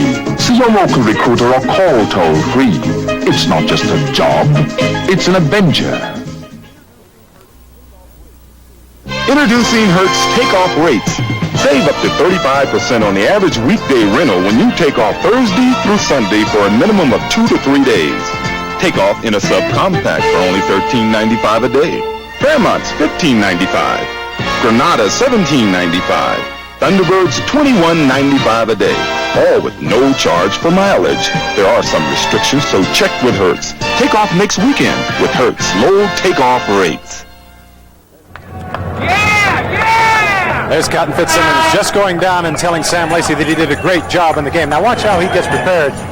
We can't pick it up here. He's going down on one knee on a towel there in front of the bench. We're recording it, Keith, and we'll let you show his housekeeping in a minute. Here we've got a turnover as the Knicks have stolen it back. Richardson, Monroe, McAdoo, Rudd, and Knight. One shot. Here's Phil Ford leading it one-on-one. Phil Ford makes a move on Monroe and hits the deck again. I tell you, that's the new magic going against the old right there. Earl the Pearl inside was helpless as Phil Ford came down on him one-on-one. There it is. That's his position, right? Right there. Cotton Fitzsimmons going down on that towel. That's right. Same new coaching position.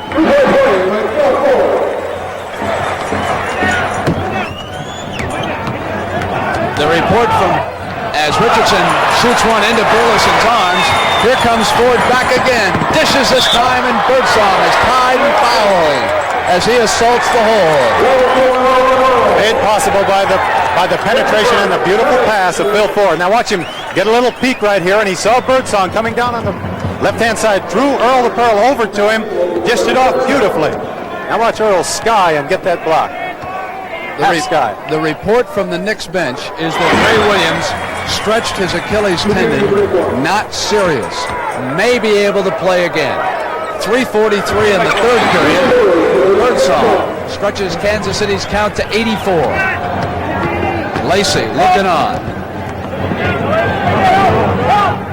Here is Knight. Pull up on Wedman. Burleson has it knocked away by Rudd. Foul call. Good call by the official. Well, I'll tell you, this new three-man rotation is really helping out. They're really being able to pick up a lot more of the action that they never could before.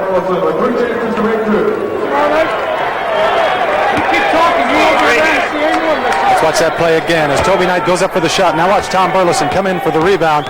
He's got it there as he turns around and looks for an outlet. John Rudd really smacks him on the forearm. 7'3" Tommy Burleson, former national champion, North Carolina State, and there's been a technical foul call on the coach, Holzman. He's sitting back enjoying the game in his seat back there, but he's not really enjoying it. Cotton Fitzsimmons down on the floor. He's all excited. He's churning inside. That, folks, is the rabbit ear sign that Red Holzman was making to the official, who indeed was on the other side of the floor when he picked it up. Same place he is right now, on the opposite side of the floor, and heard Red Holzman. Now it'll be interesting to see what the Knicks are going to do. They have been outgunned and outmanned here this afternoon. Let's see if they quit or try to come back a basket at a time. There was a foul down away from the goal. It's 2 fouls on Scott Wedman. Brent, I'll tell you what I like today, seeing in the Knicks, as we see the score, Milwaukee is still ahead of Chicago. The Knicks have really been playing hard. You know, that game we saw on Christmas Day, they really weren't playing together, nor did it appear that they were giving the effort that they should have. Today, they're really doing that, and that's a step forward. But they're still getting blown out right now. Well, so we have to see how that affects them mentally. That's right, but the other way, they're going to lose most of their games. This way, they're going to be in some of the games. On the turnover, Hillman made a bad pass as the man cut away. He didn't look back to see where he was. So now it's Richardson, Monroe. Meriweather is back for Holzman, Knight, and McAdoo. Richardson backs in. Monroe from the left corner. Burleson off the Birdsong. Ford's in the middle. Coming down on Monroe. Jump pass inside. Jump ball is called. Meriweather for sure didn't want to pick up number 5. Red Holzman really screaming at the official inside. He's got a good chance of getting his second technical. He was really giving it to Capers there.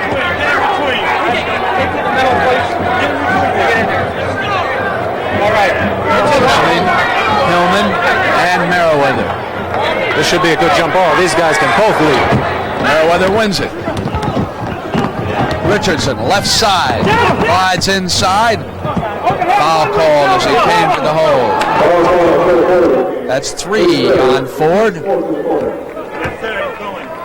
throws. And Mike Richardson, the top draft choice of the Knicks out of Montana.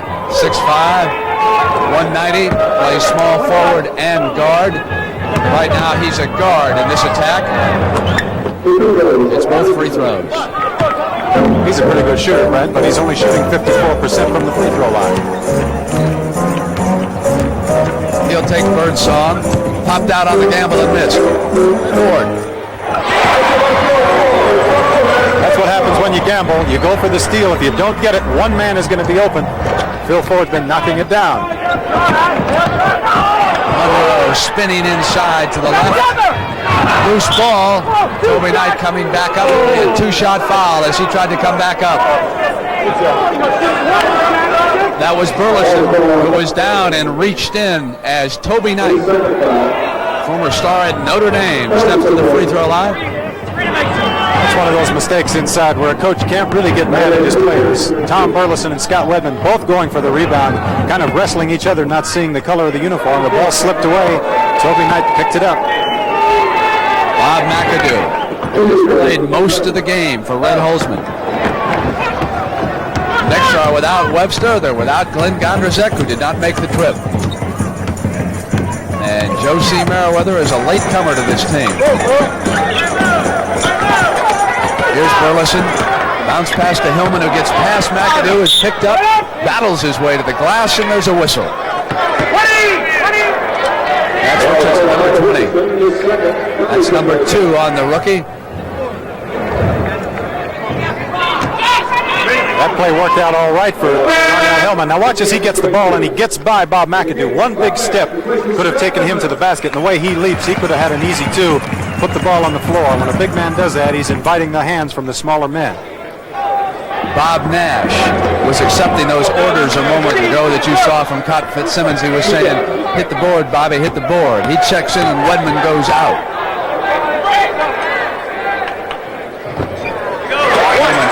This one, and now is the penalty.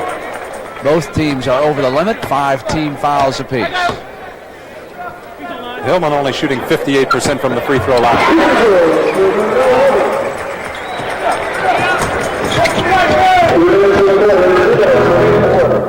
Inside of 2 minutes now, 3rd period. Richardson with a fadeaway. Meriweather underneath. As he came up, he came back down because of Burleson. Good intimidation that time by Big Tom. He's big enough to intimidate, isn't he? Full court press by the Knicks. Ford takes 2 defenders and comes across. There's got to be an open man if he can get rid of the ball. He's holding on. Nobody's loose. Hillman tries to force. Out of bounds. It'll go now to the Kings with 10 seconds. That's a tenacious defense. As Marvin Webster looking on, he's not too happy sitting over there. Three men trapping that time for the New York Knicks way out in that corner. Off Burleson, it'll now go to the Knicks on the turnover. That's a tough pass for a big man to handle. It's tough for anybody to handle a pass right at your feet, but when you're 7'3", you don't bend over so well. Toby Knight. And Knicks are missing everything now. McAdoo, not that time. High arch fell through. Beautiful shot by Big Bob. Tom Burleson was there. He had to really arch that shot. Nash. Hillman comes up on Knight. Loose ball foul. No, Brett, we've got to give Meriweather a lot of credit. This is only his fourth game with the Knicks. A lot of pressure on him to come in there, learn the offense, the style of play that these Knicks are under Red Holzman. That's tough for a guy coming into a brand new system. Well, it's a team that has fallen upon lean times after making several huge money moves and not having them pay off, starting, I suspect, with the signing of Spencer Haywood. Then it was McAdoo, then it was Marvin Webster, and still no dynasty. Can't even shoot three-footers sometimes. Four double team, the open man is Hillman. Bounces it quickly to Nash, back to Darnell. Birdsong. Got the ball to the right man. Otis Birdsong can shoot that shot. And Hillman helped out in the backcourt. Ford is finding out you can't do it all alone. Meriweather. Now toward 30 seconds. Here in the third period. Phil Ford glides to the hole and Nash follows up. Darnell Hillman was struck in the face. He has slowed up. Now he's coming down.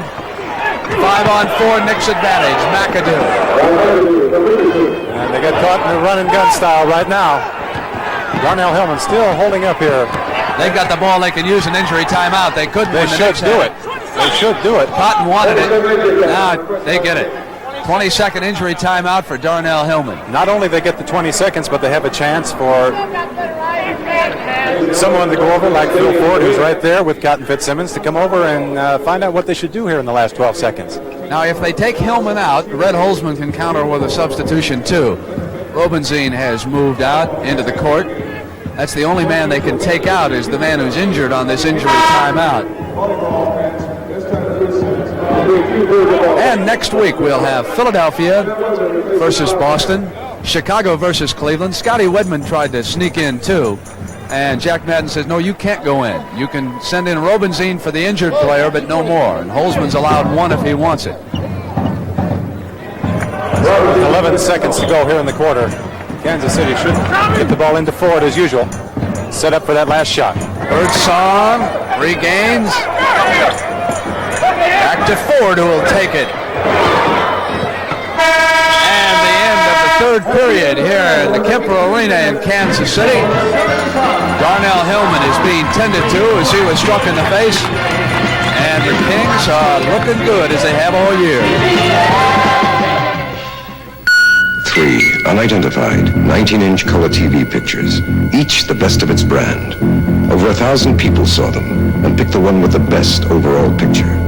They didn't pick America's biggest seller, Zenith, or the second biggest, RCA. Over 60% picked the 19-inch Sylvania Superset. Over 60%. We're not the biggest, but a lot of people think we've got the best picture. The Sylvania Superset. The NBA on CBS will continue after this word from your local station. Right. Dramatic adventure high in the sky with daredevil hang gliders. James Coburn stars in Sky Riders, Tuesday night at 9, 8 Central and Mountain. This is CBS.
Mutt and Jeff never had it on these two. Did they watch this? You know who he's talking to?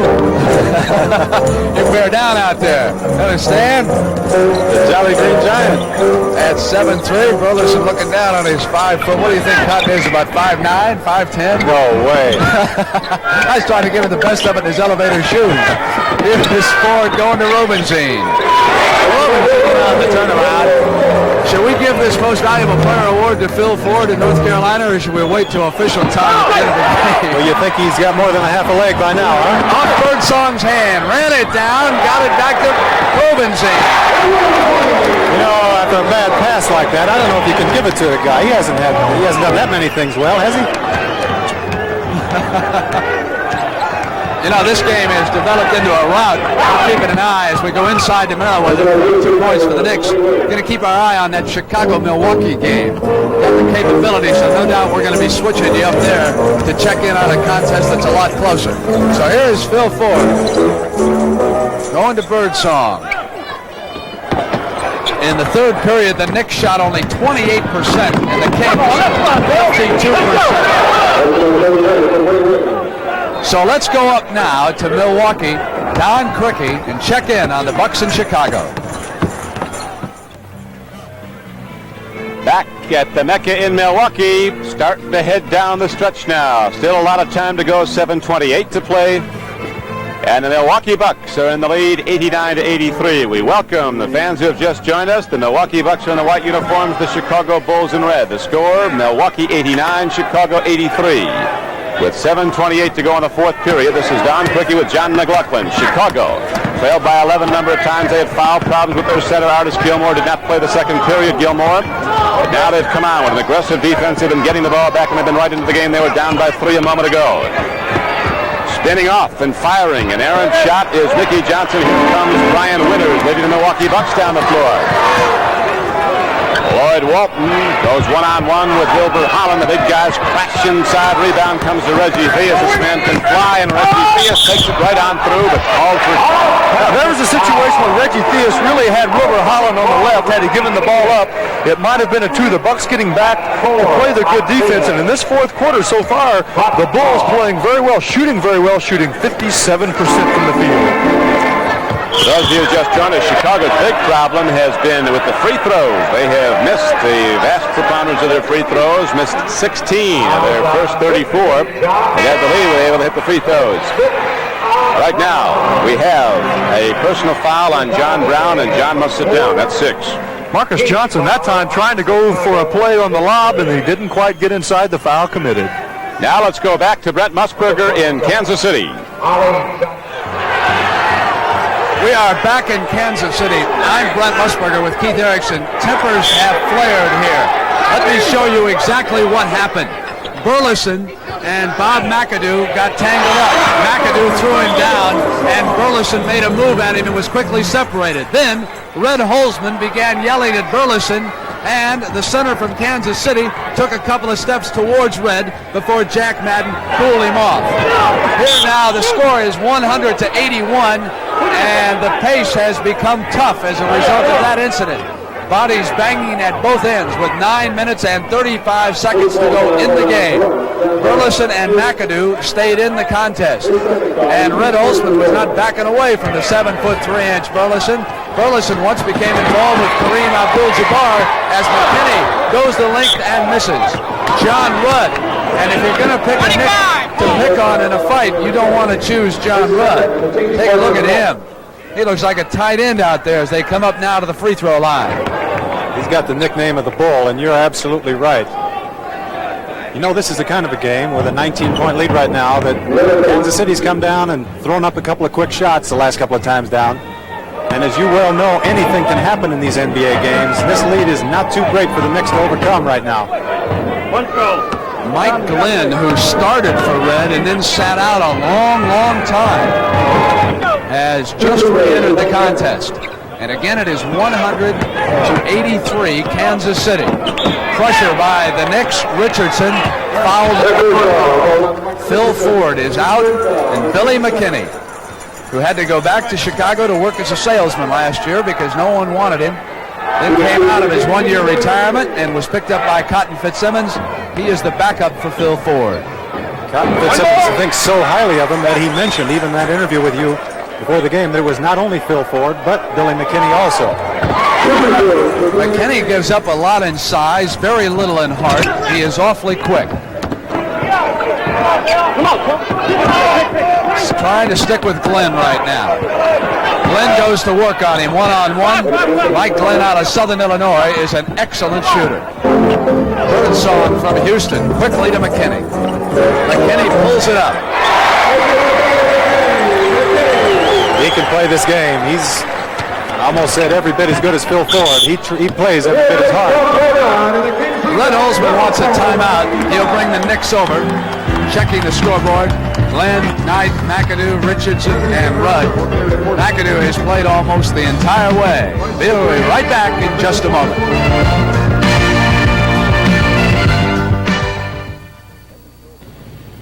Head & Shoulders doesn't have it. Selsun Blue doesn't have it. Only Denorex has it. An extra relief medicine to stop dandruff itch. You can feel it tingle. All three have one medicine for dandruff itch, but only Denorex adds a second medicine, an exclusive anti-itch medicine many dermatologists recommend. You can feel it tingle. That's extra relief medicine, and only Denorex has it.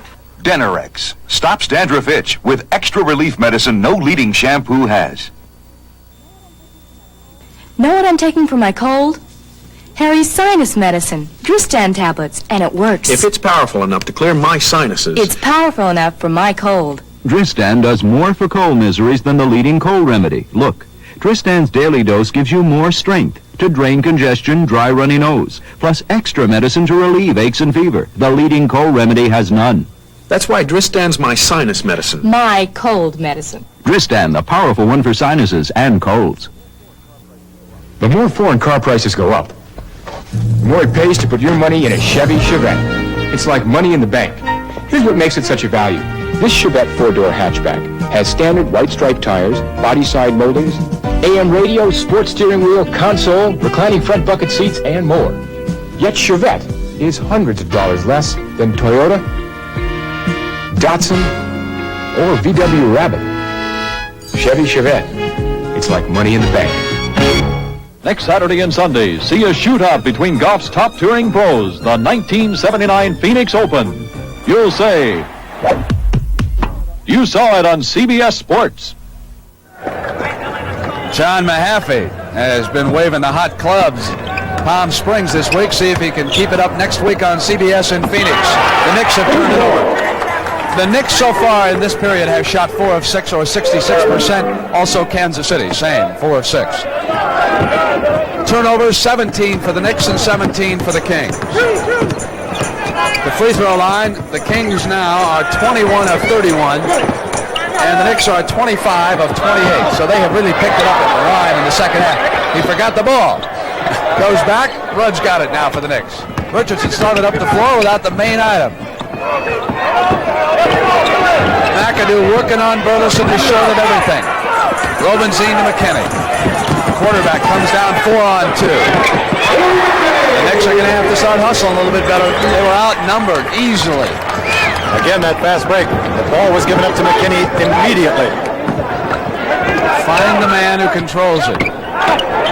Robinzine on the switch and a foul call. McKinney went crashing to the ground, and he can't believe the call. Glenn is over there.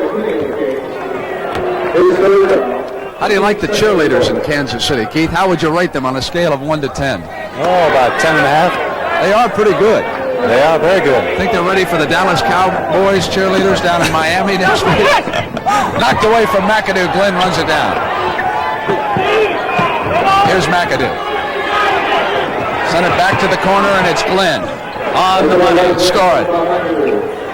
McAdoo sent that ball to the right man. Mike Glenn is a deadly shooter.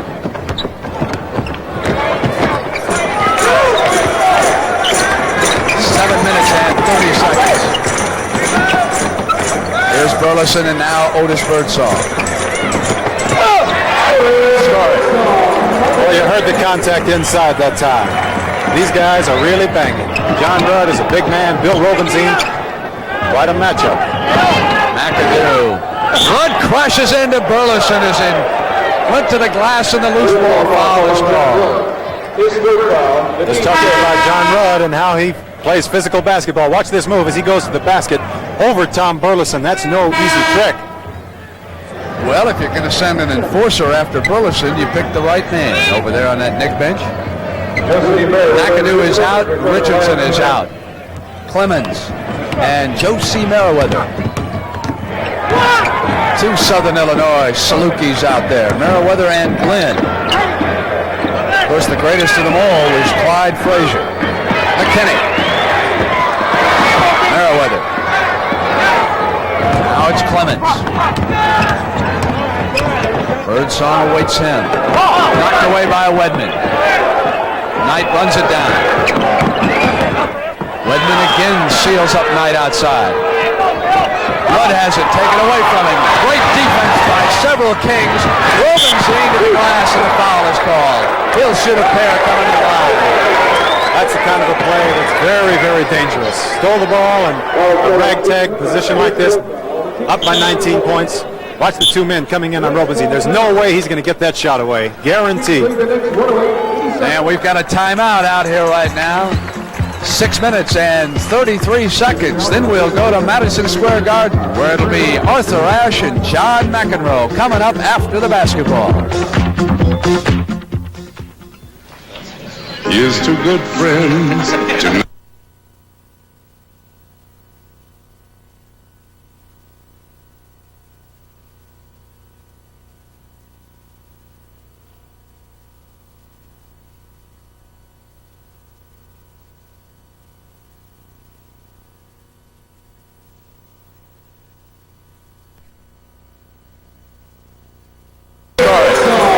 Well, you heard the contact inside that time. These guys are really banging. John Rudd is a big man. Bill Robinzine, quite a matchup. McAdoo. Rudd crashes into Burleson as in. Went to the glass and the loose ball foul is called. Just talking about John Rudd and how he plays physical basketball. Watch this move as he goes to the basket over Tom Burleson. That's no easy trick. Well, if you're going to send an enforcer after Burleson, you pick the right man over there on that Knick bench. McAdoo is out. Richardson is out. Cleamons and Josie Meriweather. Two Southern Illinois Salukis out there. Meriweather and Glenn. Of course, the greatest of them all is Clyde Frazier. McKinney. Meriweather. Now it's Cleamons. Birdsong awaits him. Knocked away by Wedman. Knight runs it down. Wedman again seals up Knight outside. Rudd has it taken away from him. Great defense by several Kings. Robinzine to the glass and a foul is called. He'll shoot a pair coming to the line. That's the kind of a play that's very, very dangerous. Stole the ball and a ragtag position like this, up by 19 points. Watch the two men coming in on Robinzine. Well, you heard the contact inside that time. These guys are really banging. John Rudd is a big man. Bill Robinzine, quite a matchup. McAdoo. Rudd crashes into Burleson as in. Went to the glass and the loose ball foul is called. Just talking about John Rudd and how he plays physical basketball. Watch this move as he goes to the basket over Tom Burleson. That's no easy trick. Well, if you're going to send an enforcer after Burleson, you pick the right man over there on that Knick bench. McAdoo is out. Richardson is out. Cleamons and Josie Meriweather. Two Southern Illinois Salukis out there. Meriweather and Glenn. Of course, the greatest of them all is Clyde Frazier. McKinney. Meriweather. Now it's Cleamons. Birdsong awaits him. Knocked away by Wedman. Knight runs it down. Wedman again seals up Knight outside. Rudd has it taken away from him. Great defense by several Kings. Robinzine to the glass and a foul is called. He'll shoot a pair coming to the line. That's the kind of a play that's very, very dangerous. Stole the ball and a ragtag position like this, up by 19 points. Watch the two men coming in on Robinzine. There's no way he's going to get that shot away. Guaranteed. And we've got a timeout out here right now. 6 minutes and 33 seconds. Then we'll go to Madison Square Garden, where it'll be Arthur Ashe and John McEnroe coming up after the basketball. Here's to good friends. Tonight is kind of special. The beer will bro. What's all this? Compliments of the gentleman at the bar, sir. So tonight... That is no gentleman. That's Tom Grant. Tom, I don't believe it. What's it built? 5 years? When you want the taste of a truly great American beer, tonight, let it be low and brown. Somebody's got to say it, you two. Here's to good friends. All right. 1, 2. I made a brand new tape, as you can see. New MRX3 Oxide from Memorex. The sound so true, my dears, you won't believe your ears. MRX3 Oxide makes the difference. You get higher highs and even lower lows. Is it 3 or me? Nobody knows. Now, more than ever, we can ask, is it live or is it Memorex? Who do you share the power with? The power of Vitalis Super Hold, the pump. With Tom every morning. I share with Jill. We share the power of the pump. Vitalis Super Hold. The pump keeps our hair looking terrific. Why should women settle for less power when they can get the holding power of the pump? It can hold longer than the leading men's aerosol. Come on, it's better when you share. Get the pump, Vitalis Super Hold, and share the power. That Hollywood stunt competition on the Sports Spec next week is always entertaining. 5 p.m. Eastern Time, the Sports Spectacular on CBS. Here it's the NBA on CBS. And you'd never know it by the scoreboard, but we have been much more impressed by the Knicks this afternoon than we were on Christmas afternoon when they lost in the Garden to Philadelphia. But let's put it in perspective. They are not in a league with the Kansas City Kings. Kansas City Kings could well wind up being this year's Seattle. This is a team that's got talent, depth, leadership, and the fans are going to start coming out. This is not a great crowd today because, folks, it took a snowplow just to move around in this city. Keith Erickson came in 3 days early. He knew what was going to happen. Sandy Grossman, the director, dropped in out of a parachute 20 minutes before the tip-off. Here's Knight on the pull-up. Short. Now it's Otis Birdsong of the Kings. 1-on-2. Knicks are back on defense this time. Birdsong to the glass. You know, I think for this whole game, that's only the third time that a player other than McKinney or Ford has handled the ball on a fast break for Kansas City. And that's exactly the way Cotton Fitzsimmons designed this fast break. That's why they're so successful. Meriweather has it stuffed by Burleson. No foul, great block, and Josie to the other side. Robinzine away from Rudd. Here's McKinney of the Kings. Off quickly to Robinzine, and the former DePaul Star is short. Knocked out of bounds by Rudd. The Kings will keep it. There's the shot from the side by Robinzine. Now watch them. Rebound, Burleson going after it. Rudd tipping it out of bounds. Burleson inbounds. Birdsong. They move it now quickly to Wedman. 5-on-4 and Scotty. Short, and Robinzine taps it in. Great second man.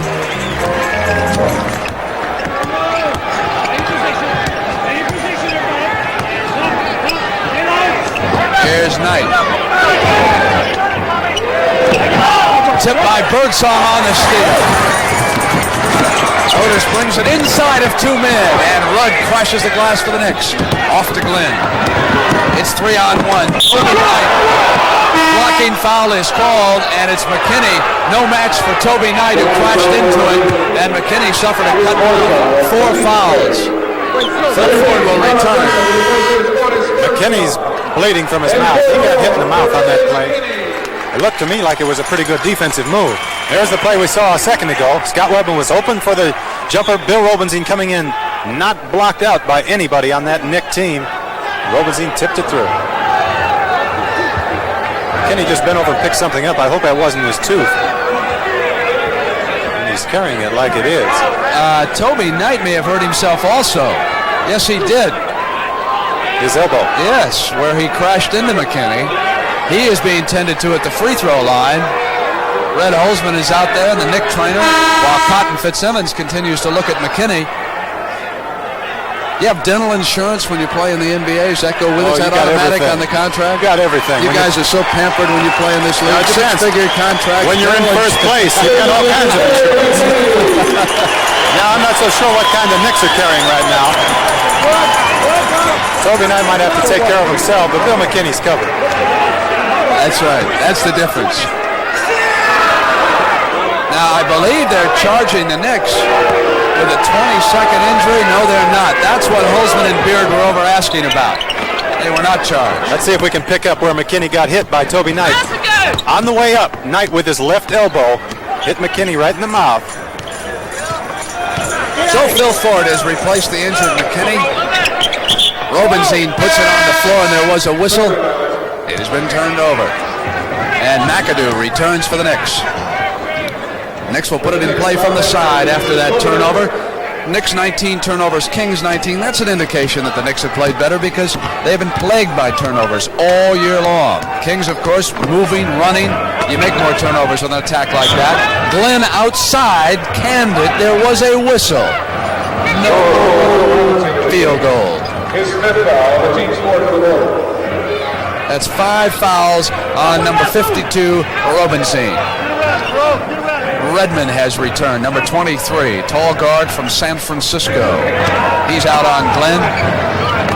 Kings have beaten Denver 3 times already this year. McAdoo partially blocked by Burleson, and it was Robinzine. He's strong to the glass. He looks a lot better this year than he did a year ago. Playing with a lot more confidence. He went to a weight training program. You can see it in his shoulders. Burleson rolls the hook. What a tough position for Bob McAdoo to be in down here. Watch as the pass goes into Burleson as he swings into the lane. Now look at what's McAdoo going to do. He's 6'10". Burleson 7'3". 4 feet from the basket. He just turned around and dropped that little hook up there. Burleson was no match at all for a mini cycle last year down in Phoenix toward the end of the season. He tore up his left knee. You ought to see that gap. He got it covered. The Kings couldn't believe that someone 7'3" would go out there on one of those mini bikes and race around the desert. But you can't stop athletes from being active. It's like baseball players who play basketball in the off-season. That's why the Jacks. Yeah, it's a good play by Tom Burleson. The officials weren't really up that there was a penalty on that situation, that he should have a penalty shot. He missed his first one, made the second one. The officials started running the ball down the court. Burleson called their attention to the fact that he had another one coming.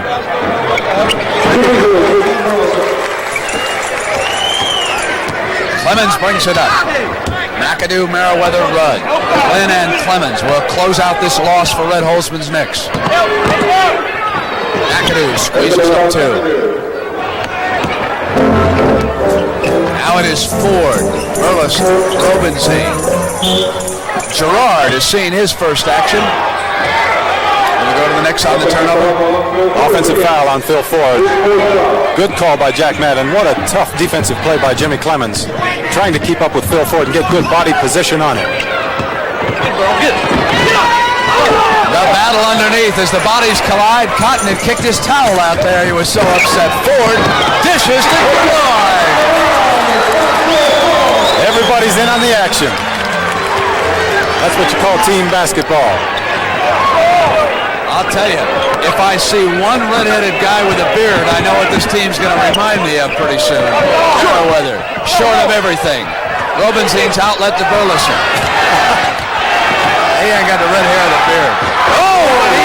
With authority, he took it to Rudd. He made up his mind out here just past half court. He was going to the basket. He had a little bit of room. Man, I'll tell you, that big guy got up in the air to put that one through. Now he's going to ask Red Holzman to come underneath for the next one. They almost got into it here.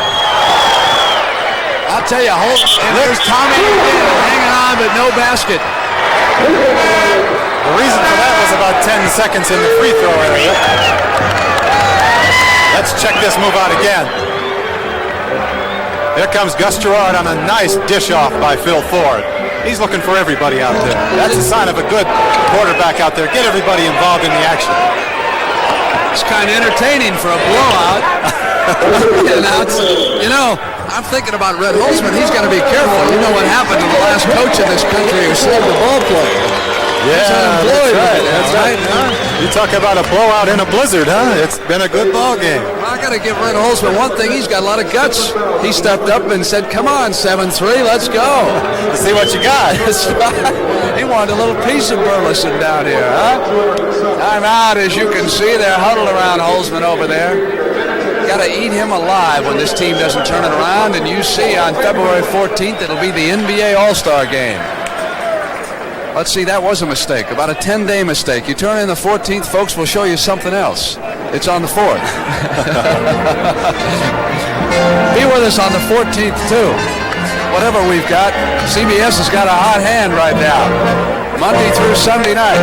Did you see that NFL game? Los Angeles, Dallas from the LA Coliseum. #1 for the week. We took them all. We took all of the family. Bring them on right now, right, Keith? Are we ready for them? I'll tell you, the Los Angeles fans weren't too happy with that. I don't blame them. 28-0, but it was closer than that, if there is such a thing. You look at the films of that game, and that's about a 2-touchdown game. Who do you like next Sunday in Miami? Dallas or Pittsburgh? I like Pittsburgh. They're mighty tough. There's a final in the NBA. Those Nets, very improved. Kevin Locker's doing a great job, isn't he? You talk about Cotton Fitzsimmons and this team being the Seattle of last year, you've got to give a lot of credit to Kevin Lockridge. No one understands zone defenses as well as Kevin Lockridge. Oh, he's an expert. I think he took that in school. His major was zones. Phil Ford weaves his way up against Mike Richardson. North Carolina against Montana. Here's Gerard. Giving it to Robinzine. Back to Ford. Shot clock inside of 5, and hold on, foul call. Offensive, was pushing away with that arm, and that is number 5. And you saw Red Holzman give a little applause. In the fourth quarter, the Knicks have shot 42%, and the Kings 83. Burleson stuck an elbow up on Meriweather, and the foul is called on Tommy Burleson. That is a good call. Tommy Burleson is not going to like it, but he gets a little nasty sometimes with those elbows. You can ask Kareem. That triggered a brawl. Yes, he can. But you know, he's so big, he doesn't have anywhere else to go with him. Now watch this. He's trying to turn around. I don't think he's intentionally trying to hit anybody. You don't, huh? Take that back. I guarantee you, he's coming out at him. Well, look at this. Rudd says, all right, Burleson, let's do it. And, folks, it's getting hot out here, and now's the time to step in. I believe he's got a black eye. I believe that Rudd's right eye is black, and I'll tell you right now, I'd cool those two off. Maybe it was when Burleson went in on that tremendous slam dunk. John Rudd was underneath. He took it to him down there and blackened that eye. I couldn't tell for sure. They're trying to start something out here, aren't you? Not me. I want to end it right now. There's a final score. Atlanta beats Houston by 10. Here's Burleson. Meriweather gave a little daylight on that hook.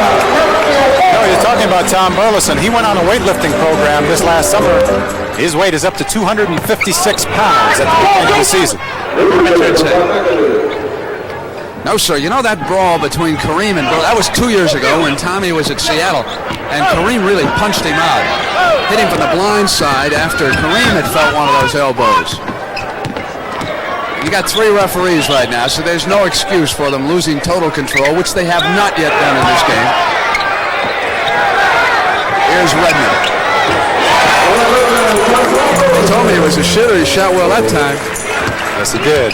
Another free agent, Cotton Fitzsimmons, picked him up. He was a director of player personnel with San Francisco, the Golden State Warriors.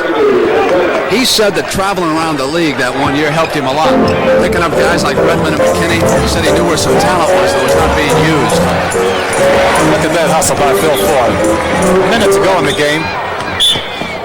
Before we send you to Madison Square Garden, we will officially send $1,000 from Chevrolet to North Carolina, but I'm not supposed to do that for 55 more seconds.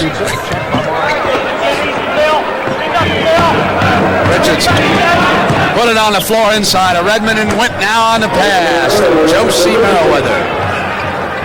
We're going to welcome that Chicago-Milwaukee crowd in just a moment for the rest of the audience.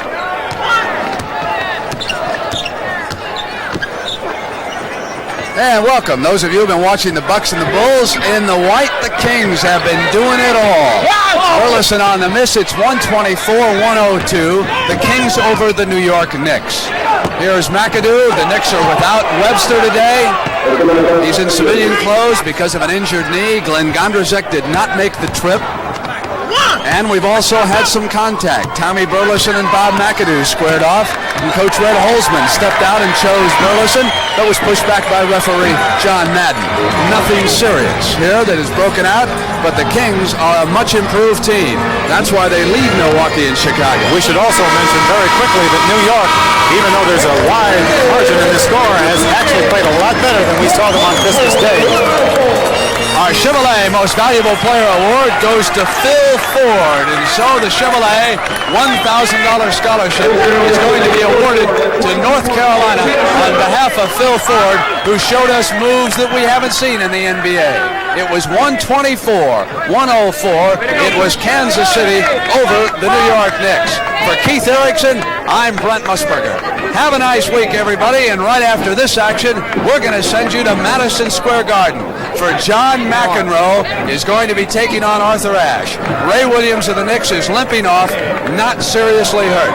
And the NBA on CBS is a presentation of CBS Sports. Enjoy the tennis, everybody.